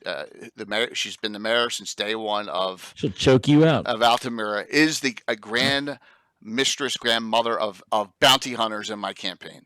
15th level bounty hunter, the only guild of bounty hunters. It's an alternate to the assassin classes in Altamira, and that figure is a Prince August figure. Remember them? The British company that made them way back. Jason, you probably remember Prince August back in the day. Those miniatures, very rare. Yeah, not offhand. No. You could get them. You could get them at where did we get them at the Armory? Tim, was that where we used to get them from in Baltimore? I think so, but that's the is that Poo Poo and Kaka? Yes. So Poo Poo, here's Poo Poo and Kaka. There's so many great personalities in this guild. That's what the point I'm trying to make is we have a group of PCs and NPCs all creating the Guild of Bounty Hunters, and they're all really cool. Yeah. Who's the Hunchback back far left there? This is another bugbear. His name is George. Okay. Jorge, and he's a henchman to the Huntsman, which is a group of mostly bounty hunters, adventuring party in Altamira. So he's a henchman character right here. He's a bugbear hunched over. He's got a club there. So you got Kaka, Poo Poo, Thrym Stonebiter, I believe. Then you have these two here. This is Fedez. He's an NPC, and you have Farquaad. He is one of Mark's characters about bounty hunters. Here's the funny story about them. Farquaad's a half-orc who looks completely human, okay? And his motto is champagne taste on a beer budget. That's his motto, okay? And Fedez is a human, pure-blood human who looks like a half-orc. So there you go. And they're like best friends. And they're like Yeah, the that- deputy guild masters. Yeah, you like that? That And motto is almost as good as true drinks minimum. Yeah. yeah, exactly. So, hey, thanks, Guild Superior. Great to see you there, Dave. And thank you for fixing everything and working. You know, we had GrowCon has been a challenge, and it's great though. Things are going very well. And then we got some other characters. This one's Pat Smith. Whoops, you got to do it on this one. Pat Smith. Pat is one of Alan's characters. Equally looks like a woman, half elf. Bounty hunter, magic user, and can disguise it. Has a female looking figure and a male looking figure, depending on what. So we have 2 painted figures for this character. So it's kind of cool. What I was trying to say in this is characters of PCs and NPCs have made up a guild in Altamira and have made up a whole setting now of a group that we can use in our Greyhawk campaign. And that's kind of where I was going with take a group of characters, make them into an adventuring party, or make them into a group of with a purpose. What's the name of the character in the far right? This is Alicia, one of Walt's characters. Bounty Hunter, I want to say Shadow Mage Bounty Hunter. Yeah. All right. Alicia Corvinus. This is another one of Mark's characters. Oh my gosh, forget his name. Yeah. So this is Ursula, another character. So yeah, no, there's other members of the guild, but this is the main characters that are 6th level and higher in the guild. These are the usual suspects. Yes. So just wanted to show that and share that picture. Now, let me real quick. I want to share a in canon NPC I use. I don't like using. Said I use. I utilize a lot. And she is in the From the Ashes box set. There's a whole write up on her, and I've used her since the From the Ashes came out. She adventures a lot out of Norwell, and works with a lot of high level characters in there. And actually, the lower level characters in Norwell take orders from her now, and that is Bladestorm. And here's her figure. She looks like a demure half elf. So I've taken, and I don't do this that often, but I love the story of Bladestorm in the From the Ashes box set. Okay, so if you want to look up a great NPC, this is one. A demure looking half elf who is really got a mean streak about her, but she's a multi-class, and this is kind of a bend on the rules, especially Priest of Tritherian Ranger. All right, and she fights with 2 long swords. So we have special rules for that. Hey, what's up? What's up, Dale? Good to see you. Kwijinki, you want to use ! drawing to get in the drawing here. Really cool character from published source. Okay, one I've used. One I have not used from published. And a protagonist. Let's go to an antagonist. A recent character that I've used. Tim, you may have some. His name is. I think Anna actually adventured against this guy's group, and this one is a They dwarf. look familiar. Yeah, this one is a dwarf who has a gem in place of his nose, which was cut off recently. That Bill put actually Bill the Master Crafter put in the figure. Meth, M-E-T-H-E, and the Sealed Fates. Now this is a protagonist NPC. And then once he had the gem, it was crystal meth. Yeah. Exactly. That's not yes. Naz, I love Tritherian. Beautiful, beautiful. One of my favorite Greyhawk deities of all time. So this character basically is a bandit, a dwarven bandit. I have a class that's from the Dragon magazine that I've adapted into my campaign and tweaked. He has a letter of marque from the Prince of Ulick to cause trouble wherever he so chooses. Okay, because the Prince of Ulick does not like the Order of Ulick one bit, and that's a little bit of politics in my game. So his banditry is sanctioned by the Prince of Ulick to cause trouble on trade routes, to cause trouble to merchants, Pete and John's Teamster service, and anyone else he so seems fit. He's not inherently evil, but he's probably lawful neutral, lawful evil tendencies. There you go. So he doesn't really kill his prey; he just robs them. Robs them, or takes them for ransom, or Right. you know. Because if you kill them, you can't get Well, more money exactly. from them. But it tends to be that the venturing party tends to keep the crap out of the sealed fates. When they come and knock you out from behind, they're assassins or bounty hunters. They say your fate is sealed. That's the joke. That's what they say. They don't say it that often because I never hit. Right? So, but that's this group. And you can see these are great paint jobs by Bill. So I want to highlight an antagonist NPC that's not a mega enemy, right? I don't the Phukets of the world, the Hollies of the world. We're not talking about like on that grand scale. We're talking about on a lesser scale. And This is but even this is still, an they can antagonist. ruin your day if you show up at Absolutely. the wrong time. Yeah. Absolutely. So Yeah, one I think other that's I've got a- really important, Jay, that you point out that villains need to come in every strength from the local little Yes. thug that you have in your city quarter, in your village, or something to the demigods that rule half the world, so to speak. And so you Yep. need to have multiple levels of villains that fill different purposes. They're bosses and so on, and villains who fight each other and to add confusion and Absolutely. complicate the situation for players and stuff. Good, Jason. You gonna say something? I wanted to bring up something about the Patreon NPC. In one of my Greyhawk campaigns, I used Grimorley, and he was the wizard from the Wormy 8-Ball cartoon strip.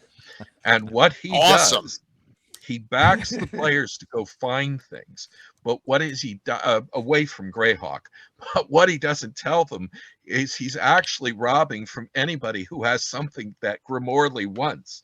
And when they track him back down, That's awesome. these stolen items, it all gets laid on the PC's shoulders, and he runs away. So like he'll just disappear, cast his planar travel spell and disappear. And the players are left holding the bag, at a certain point after they've gone on these various adventures and stuff, and they found like they've robbed one of the oligarch's nephews, or like they've stolen stuff from people who have power in Greyhawk, and it all tracks back to them because Morley's always trying to use somebody else to do his work for him. So at first you think Grimorley's this wonderful patron sending everybody on adventures. But at the end, it turns out he gets them all being chased out of the city or taken prisoner. Yeah, whenever you have a Mr. Smith, you always got to be sure of what what mission they're sending you on, whether it's fantasy or cyber, cyberpunk. Yeah. You gotta know who's your backer. I am so happy that you took a character from Wormy and are using it, Jason. That's a perfect example of a lesser known character that you developed and utilized in your campaign. That is awesome. Because Wormy is so cool. Yeah, I'm a huge Trampier fan, and I love the Wormy stuff. So. All right, while John from Blue Box is on, let's talk about another family I have in my campaign, okay, if you don't mind. Hey, Wiley, good to see you too, man. Because I want to show crossover between streams here. Thank you so very much, Wiley, for that. Really appreciate it, if you guys don't mind. So we all know the Thronedales. The Thronedales are a high level, well, not a high level, but a high noble, one of the 10 noble houses in Selene. So I have 3 sisters. In my campaign that I've had for a long time. One of them is really oh my gosh, second hype train of a talk show. Well, that's amazing, guys. Thank you so very much. So the first one, Tim, everyone knows and can't stand is Jussia, right? She's a specialty priest of Stolen Northalandra. Right, high level knight officer of Selene, second in command of the Selene Theater. John, I actually RP'd this character in John's game when I did a guest showing one time. All right, that's Jussia. The second character, a lot of people don't know because I haven't played her that much. That's Rial, fighter cleric of Hanali Selenol. She's up in the Vespi Forest. This is the one that Bill's character Jonar, the half orc's madly in love with. Second sister. Third sister, Chantel, another specialty priest of Sol Northalandra. Okay, right. Weirdo. Thank you. Wow, you guys are so generous tonight. Does anyone out there know who the 4th sister is? And if you are Pat66 is on, John at Blue Box, you should know who the 4th sister is. Who's the 4th sister of House Thronedale that we use? Anyone know? I have no control over what this character does. That's all I'll say. Yes, Rob Ashrin. There you go. Ashrin from Blue Box's campaign.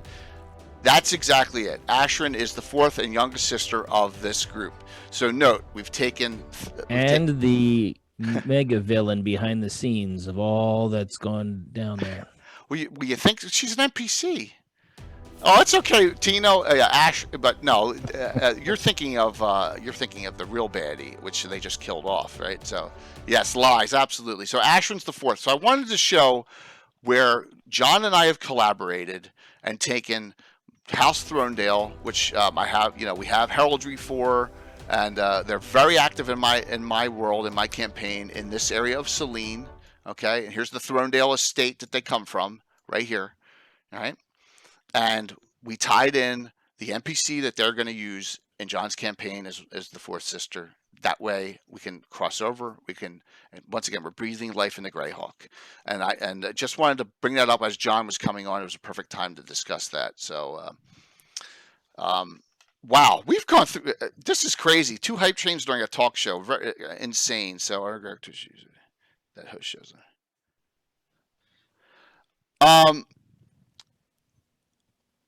Greyhawk Bard, I'll talk to you offline about that stuff, okay? But so what? In answer to that a little bit, community-wise, we have tried to do the following, and that is, how do you grow the community? And I think this is one way to discuss. You got to get Greyhawk up and running again, and the reason I'm doing these shows this week, next week, and the third week on Greyhawk campaign development is because we got so many new people in the last 6 months. And I want to show them base of ideas. Secondly, we want to get everyone here, and we want to pick everyone's brain, and we want to get everyone's ideas. Thirdly, we have a lot of wonderful other streams, and one of them, of course, is John at Blue Box, who unfortunately, a week from Tuesday, not this Tuesday but next Tuesday, he starts up his next group of Greyhawk with brand new 0 level, first level adventurers. Cool. So you want to join that up, and that'll be a week from Tuesday. He won't have his normal stream Tuesday, but a week from Tuesday. But he's got some really good stuff, great talk shows, and another game that's in Galarian on Sunday. So you want to check that out. Book 2. Excellent, John. Plus, John's fully involved in Greyhawk Con as well. We have Kayla, Time Lord's wife. We have Stella. We have Perrinland Adventures. We have Wiley get back up and running there with some Greyhawk content. We have Greyhawk Tales. There's a lot of them. Maybe Will come back with Wicked Studios. We're trying to grow the Greyhawk community. So hopefully that answers your question. There you go. There you go, Wu-Tang. Good to see you on too. So, all right.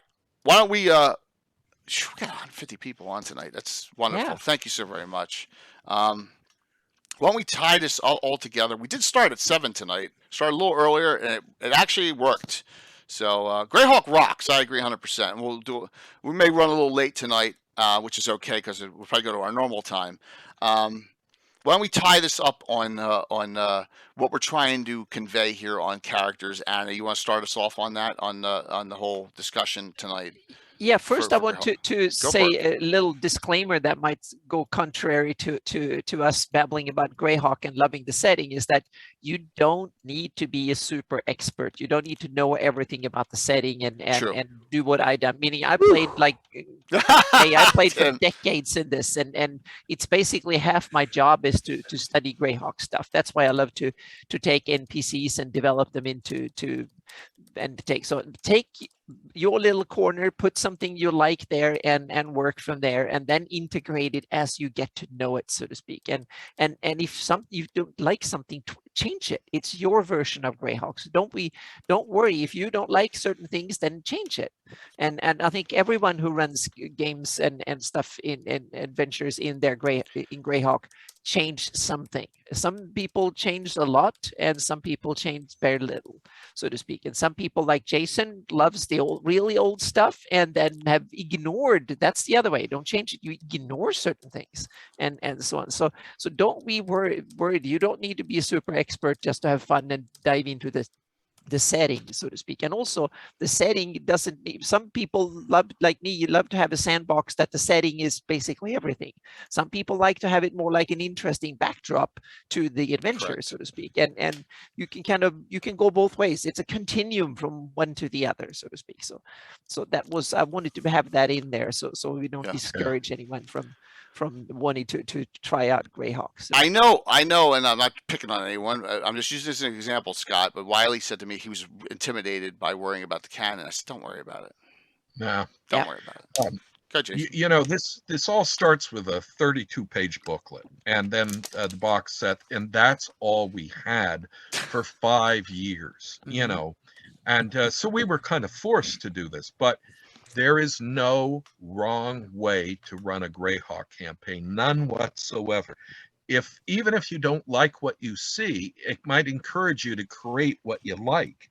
So honestly, there's no way, and this is one of the themes of Cannon Fire, which is this a Discord and a website. There are no additions. There's lore. There's information about the campaign. There's no wrong addition. There's no wrong game system. Any way you want to play and any kind of Greyhawk you want to run is the right way to run it. I'm always interested in the 100,000 Greyhawks, not the one. I like to see a DM take what they see and run with it.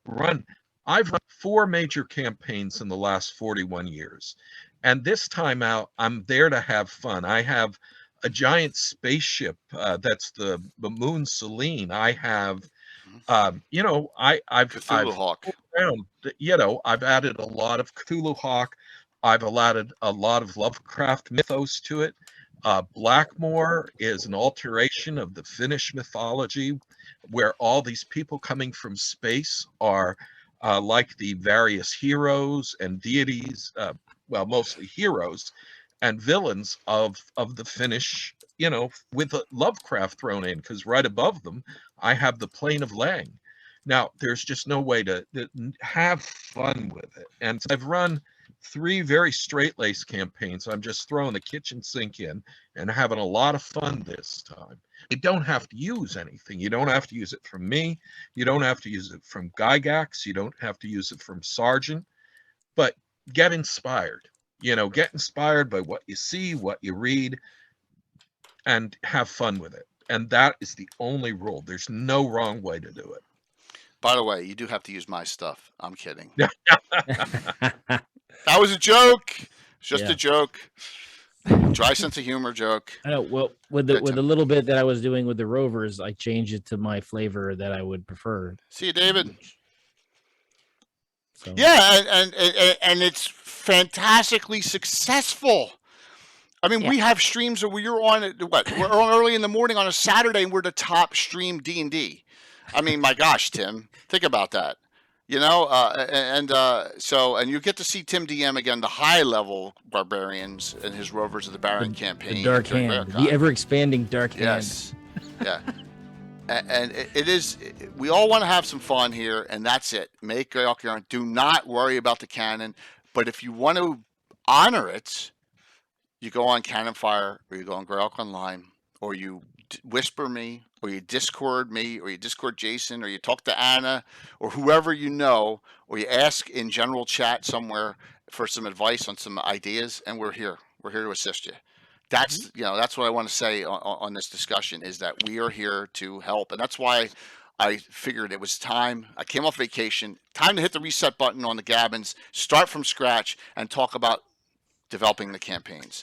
And that's what we're going to do probably the next 3 weeks on these discussions. I think we'll have mostly everyone here back for next week's on. Let me hit that shout out here real quick here, but I'll go over it again. And that is, we're doing locations with reference guides on each, like Vespy Forest, you go to Marklands, we'll talk about multiple locations. We may have some specialists on too. If we want to do Great Kingdom, of course, we'll get Dale on, right? So if we want to have some discussion on that, but there's a couple other things we'll discuss there. But thanks, John. Thank you again, so very much. Really appreciate it. I was like gone a week, and it felt like a year. And it was only like a week and a half, right? But it felt good to get away. But now that we're back, we're kicking it off, and we're gonna see you, John. Go hang out with the wife. Enjoy the rest of the weekend, because it's gonna be hell for me when I go back to work on Tuesday. I know it. Oh my gosh, I can't. Yes. So, Mike, there you are, Mike. And I'm sorry you lost all that information. Yeah. Oh yeah. Everyone will see. Mike's retired his blog if you're new to the stream, but if you want to check out his 1,000 posts, there you go. And Mike will be on Wednesday night coming up. I'll go over all the shows coming up the next 2 weeks. So wow, I think we got a good chunk of some Greyhawk campaign development ideas. And note, we didn't dig into the lore at all. We didn't have to. You don't have to dig into the lore on this one, and that's it. You want to use your characters to your advantage to develop the game around you in Greyhawk. Use them, give them a background, whether they utilize it or not. They can, if they're new, they can utilize it when they're 5th, 6th level. They don't have to utilize it at 1st level. Get them comfortable for some replaying, then they can start talking about like their family later on. But give them a little bit of a background to start off. So Right. yeah, isn't it? You got Wise and Eyes, Curtis, on the 83, and there's some good stuff in it. Like I said, a lot more than this, where this is very, very basic. But once again, it's prized possession, So, and Wiley, you missed the beginning. You and Mattias, the inspiration I got from this to do these shows was from your Grey Talk. So just note that, and I appreciate that, and thank you. All right, so let's do some shout outs here. We'll burn through these, and we're going to do 4 giveaways. So, Jason, why don't we start off? What's up, man? Well, my biggest project right now is doing an annotated reading of the Gord books. I've finished the first 2, the TSR books. What I do is I read through the book, and then as we come up to material in 3 categories, the lore, and there is so much lore in the Gord novels.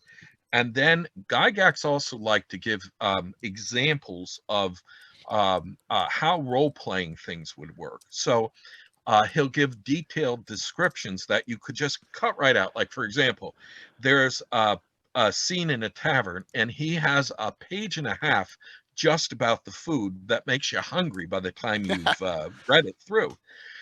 He gives examples of how spells work. Now, he's running pretty much 1st edition, but he gives good examples too of how the combat would can be described to spice it up, so that you're not just saying swing and a miss, swing and a hit.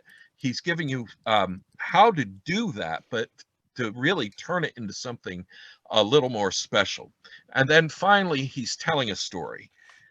Now, I mean, I will say one thing. Gygax is unfortunately a man of his times. Yes. So there's some stuff in Artifact of Evil that I guarantee is offensive. And I urge people to push through it.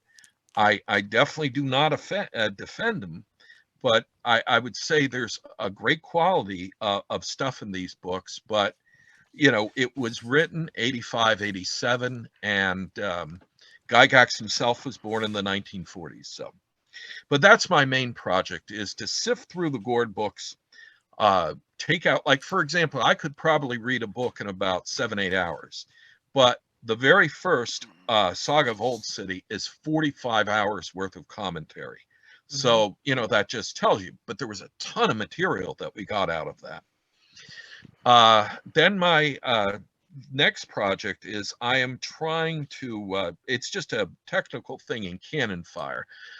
There are 20 years worth of material on Cannon Fire, but the Greyhawk forums aren't indexed. So I'm trying to create index of the forum threads, so you can find the messages you want to go to and read anywhere from the last 20 years, just by looking at an alphabetical list and clicking on it, and it will take you directly to that forum thread.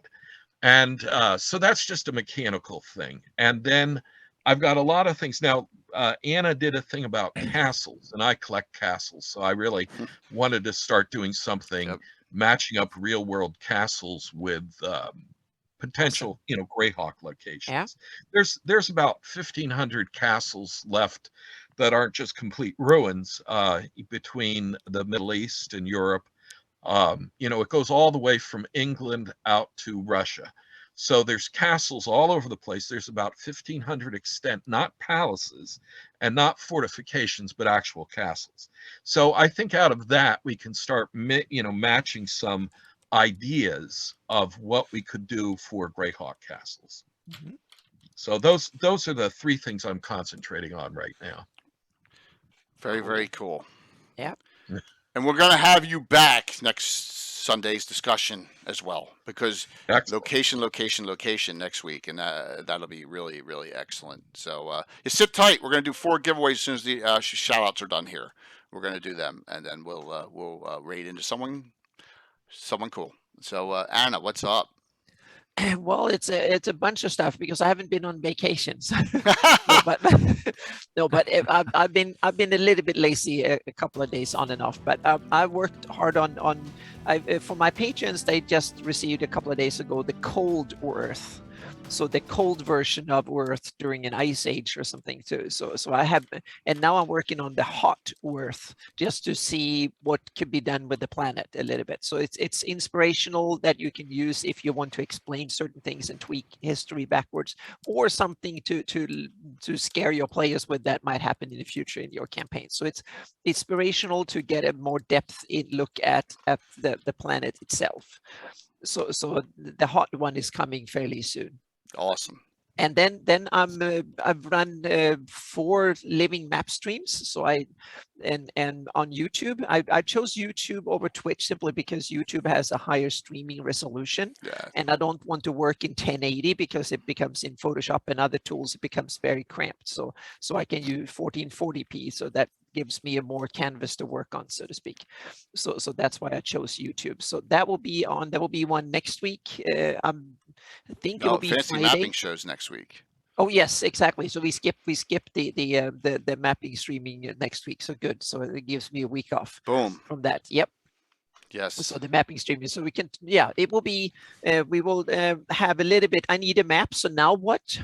So to speak, different strategies, ideas, tools, way to get around. Meaning, as a DM, we all want maps and what to do from Google, and just take something that looks cool on the internet to actually commission someone to do it. So we going to have some different tactics and stuff to go about how to get your map, so to speak, and also what you want to learn and look out for in pitfalls and stuff like that. So that will be it will be a little bit of a split focus. We don't have any guests, so it will be Alyssa, Faden, Jay, and me that will battle it out for 2 hours about the maps and stuff. So I'm just gonna sit back and absorb. Well, you I need a map. I need exactly. an Altamira map. You know? Remember last time when we had Jared Blando on it, you were all of a sudden you guys were running wild on things. So so that you never know what comes on the fantasy mapping show. It was BattleTech last time, so God knows what it will be this time. So we'll see. Friday night, 8 p.m. EDT. That show goes off. So that's 4. I got 4 streams this upcoming week. So that's cool. Yep, and also I've started work on the 21st or the 21 edition of the Flanese map. I did that my last mapping live stream. So I started working on the Azure Sea and and south of it, like the Vohun Ocean or the Pearl Sea, and so I'm working my way down towards Isle of Dread and stuff. So that is coming. I can also say that I'm going to sign a contract to run D&D in a castle next year in October in England. Nice. That will be a cool honor to do that. It was supposed to have happened last year, and then it was supposed to happen right now, this year, but due to COVID and all that, it didn't happen. So that way it will happen next year in October instead.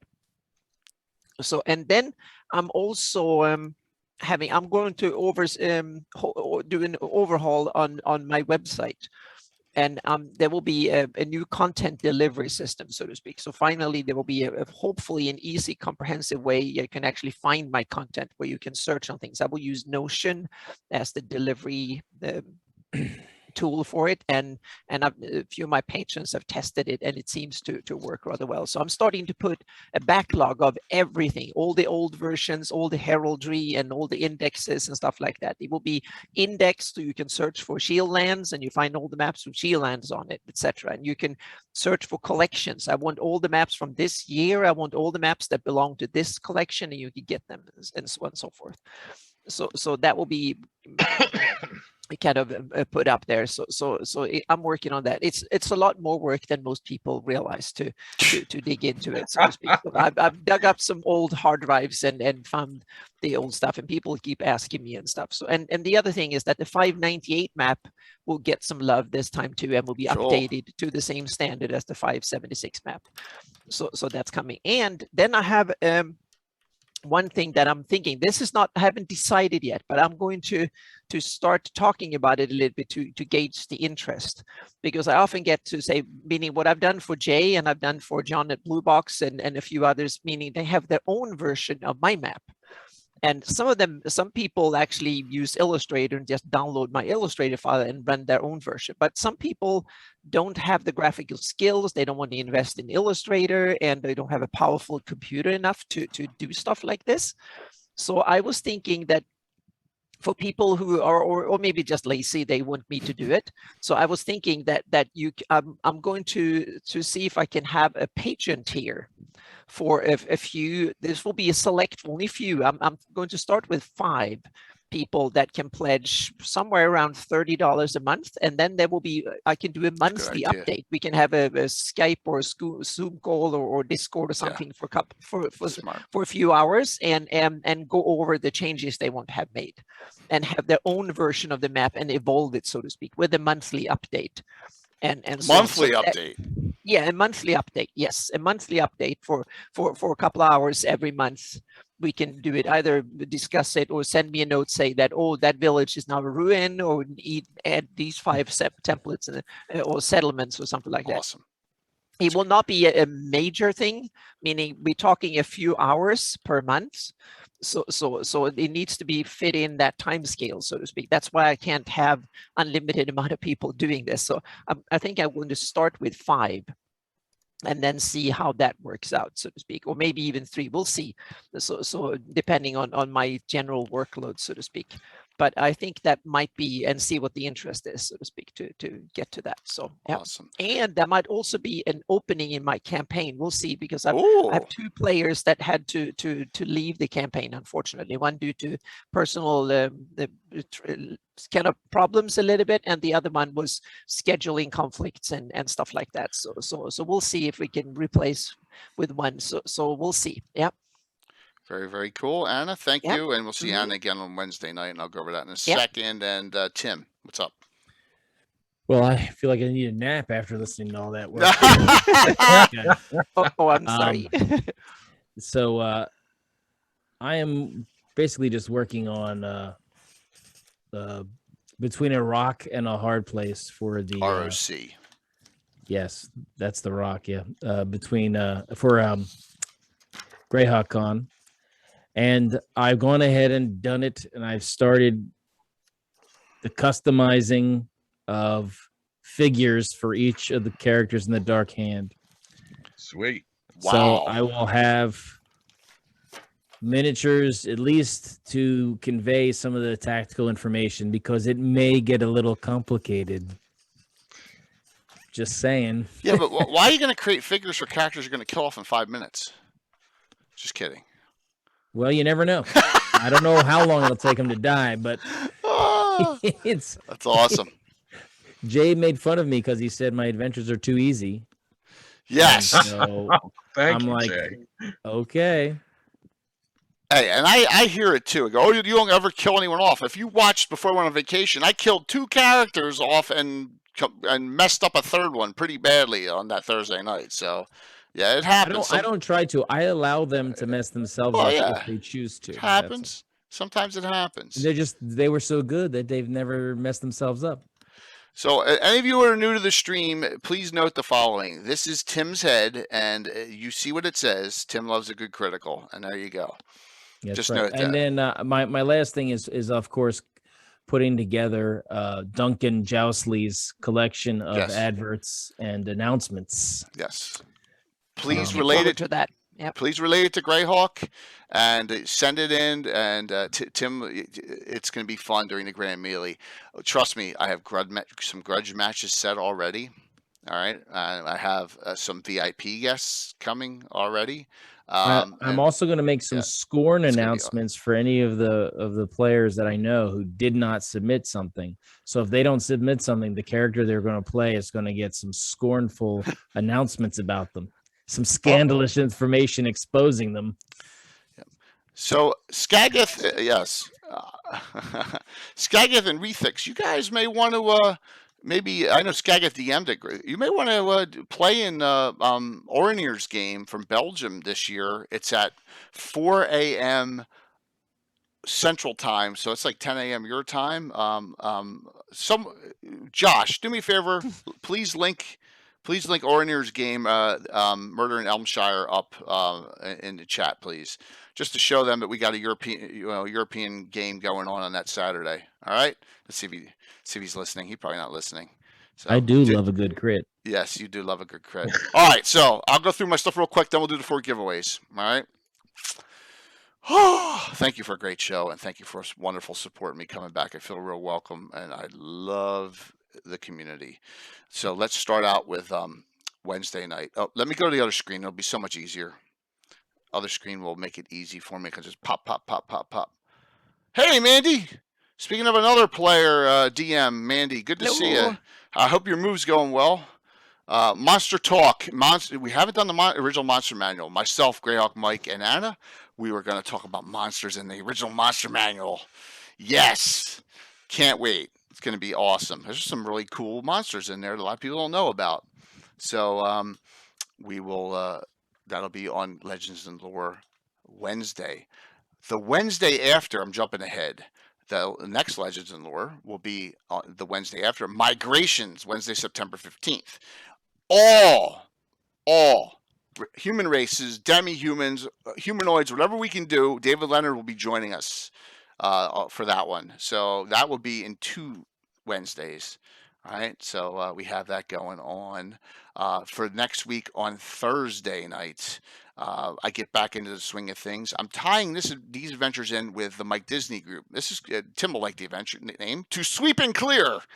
Okay, and the adventure group, the Windborn, will be heading up to Wolfmaster Keep, the ruins. Sounds very clean. It does. I know it sounds very military, doesn't it, Tim? We'll be heading up there, and they're going to go, and they're going to. There's monsters been everywhere. There's been issues when they came out, and they need the area secure if they're going to continue to uncover the low road connection.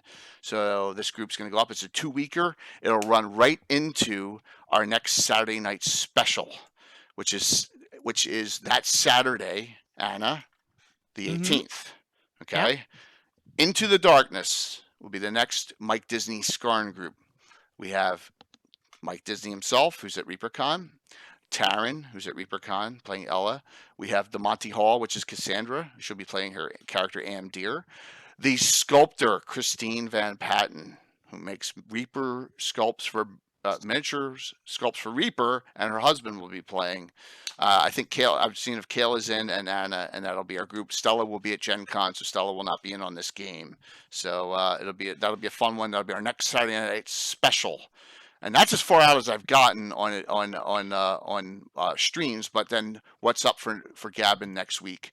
And that is our next Sunday night. We have a really cool continuation of this discussion, and that is Greyhawk campaign development, locations, and references. This time we're going to go at a different discussion. We're going to talk about areas of the map that we've developed, or areas that were ripe for development because there's publications out there that you can utilize, or some ideas. And then we're all going to just bounce around some ideas for all of you to discuss where to start a Greyhawk campaign.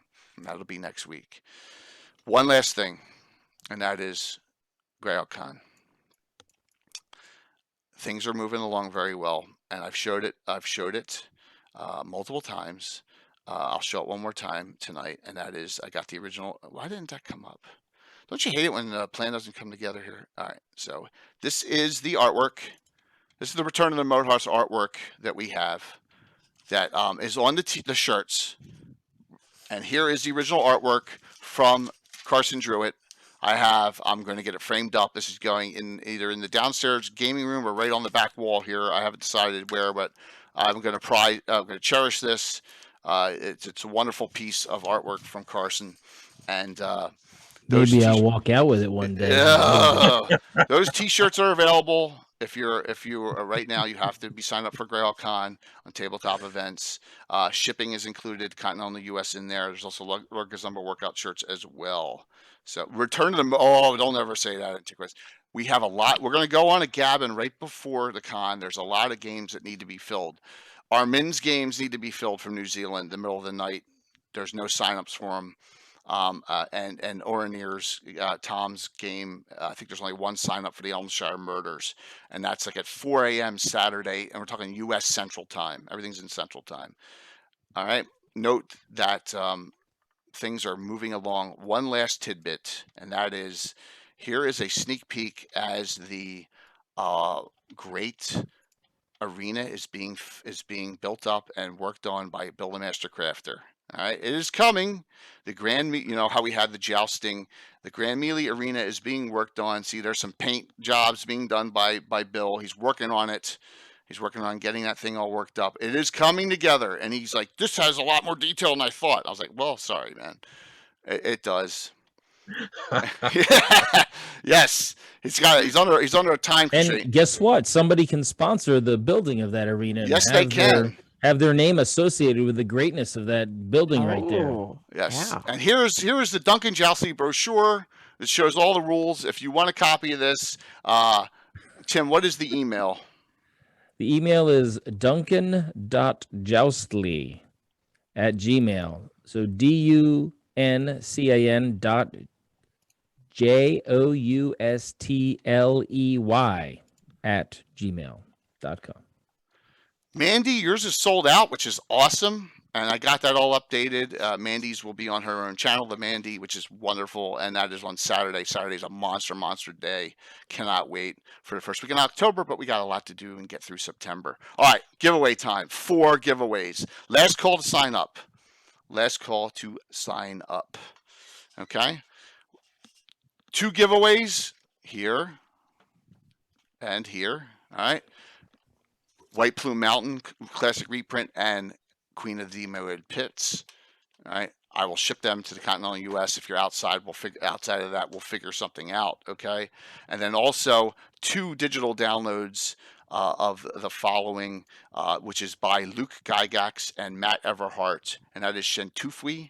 Right, this adventure, courtesy of them because of the great GaryCon raid in tonight. I really appreciate their support of the channel. Luke has been wonderful. Luke actually has a character, the son of Melf, Eliador, in my campaign. He's played him twice so far. So it's wonderful to have Luke playing in fundraisers and special events. So here we go. All right, I'm going to close this all out. You get to, I'm going to state that the winners will get these first, unless you state otherwise that you want the digital download. Okay, your call. Let's close this out and get this going, and then we'll call it an evening. Let me get to Streamlabs. All right, ready? Here we go. Don't crash the stream, Jay. Closed. First winner. Dun, dun, dun, dun, dun, dun, dun, dun. Rollers of Fate. I know Rollers of Fate is not on. Rollers of Fate left a while ago. All right, so I'm going to put down Rollers of Fate, and just in case they came back. If they're on, to claim it, but I don't think they are. They said they were in the UK. I don't think they're on. I just don't think they're on right now. I may try and I may try to contact them and give them a third Shentufwi, okay? Because I really appreciate the support. So next winner, Stir the tiles. Ranger Harley. I have Ranger. I have your address. I know I've delivered to you before. Ranger Harley, grats. Okay? Grats, Ranger. Next winner. Alex, Antiquitous. Awesome. Antiquitous. Set up.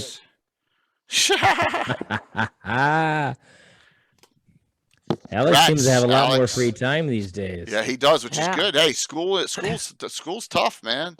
All right. So the next 2 are going to be Shentufwi direct downloads. Now, please note, you contact me, Josh Pop, Zarathon will be sending these directly from him. Okay, just note that on these 2. 2000 Caesar. Congrats, 2000 Caesar, for winning Shentufui. Okay, I have your Discord, and then our last and final winner is. And remember this, I give away stuff every show, at least 1 or 2 things every show, and I do 3 or 4 streams a week. So you're going to win something eventually. Everyone does. Wu-Tang. Congrats, Wu-Tang. Awesome. Yep. Shentufui. It's at 5e too, so that's good. Okay. Awesome. Who got my Stir the Tiles movie reference? Yeah, oh come on, Stir the Tiles. Oh, that was Stir the Tiles was done in Kung Fu: The Legend Continues, as well. Which one was it? Dragon Slayer. Oh, that's right. Oh, yes, Stir the Tiles with the biscuit. Mm-hmm. We're gonna raid into a small stream because she got cool content. Okay, so let's do that. And thank you, everyone, for a wonderful return after a week and a half on a vacation. Jason, thank you for coming on. Hope you had fun with this my discussion. pleasure. Tim, thank good. you for coming on. Hope you loved this discussion as well. Anna, as always, thank you so very much. Thank you. Hang in there. No, we're going to go into a really small streamer, Darling Creep Show, because she got good content. Okay, so we're gonna raid into there, and we're gonna blast her up a huge amount. So. Once again, if you need us, please contact myself, Anna, anyone in the community will help you out. Reach out. Here's all my shout outs. Reach out to me at any place, and I'll be more than happy to help you and work with. Oh, thank you for everyone who's hanging out and following at the end of the show. Thanks. Really appreciate it. All right. See you Wednesday night, 8 p.m. Eastern for Legends and Lore. Monster Manual Talk, the original Monster Manual. It's going to be a fun time. See you all soon. Thanks. Have a great night. I'm going to hit the wrong button. I almost hit the wrong button, Anna. At least once. Yep. At least once. All right. I'm going to set the raid up. Trust me, when Darling Creepshow sees this number come in, she's going to pass out. All right? And this will be really nice for her. Okay? Let's pass it along to a small streamer.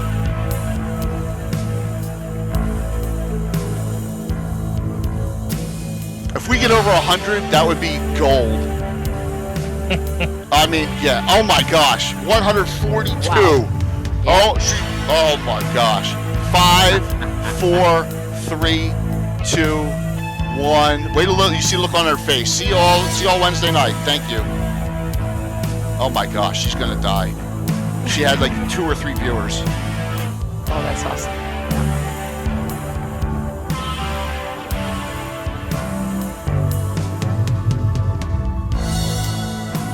Oh my god, look at her.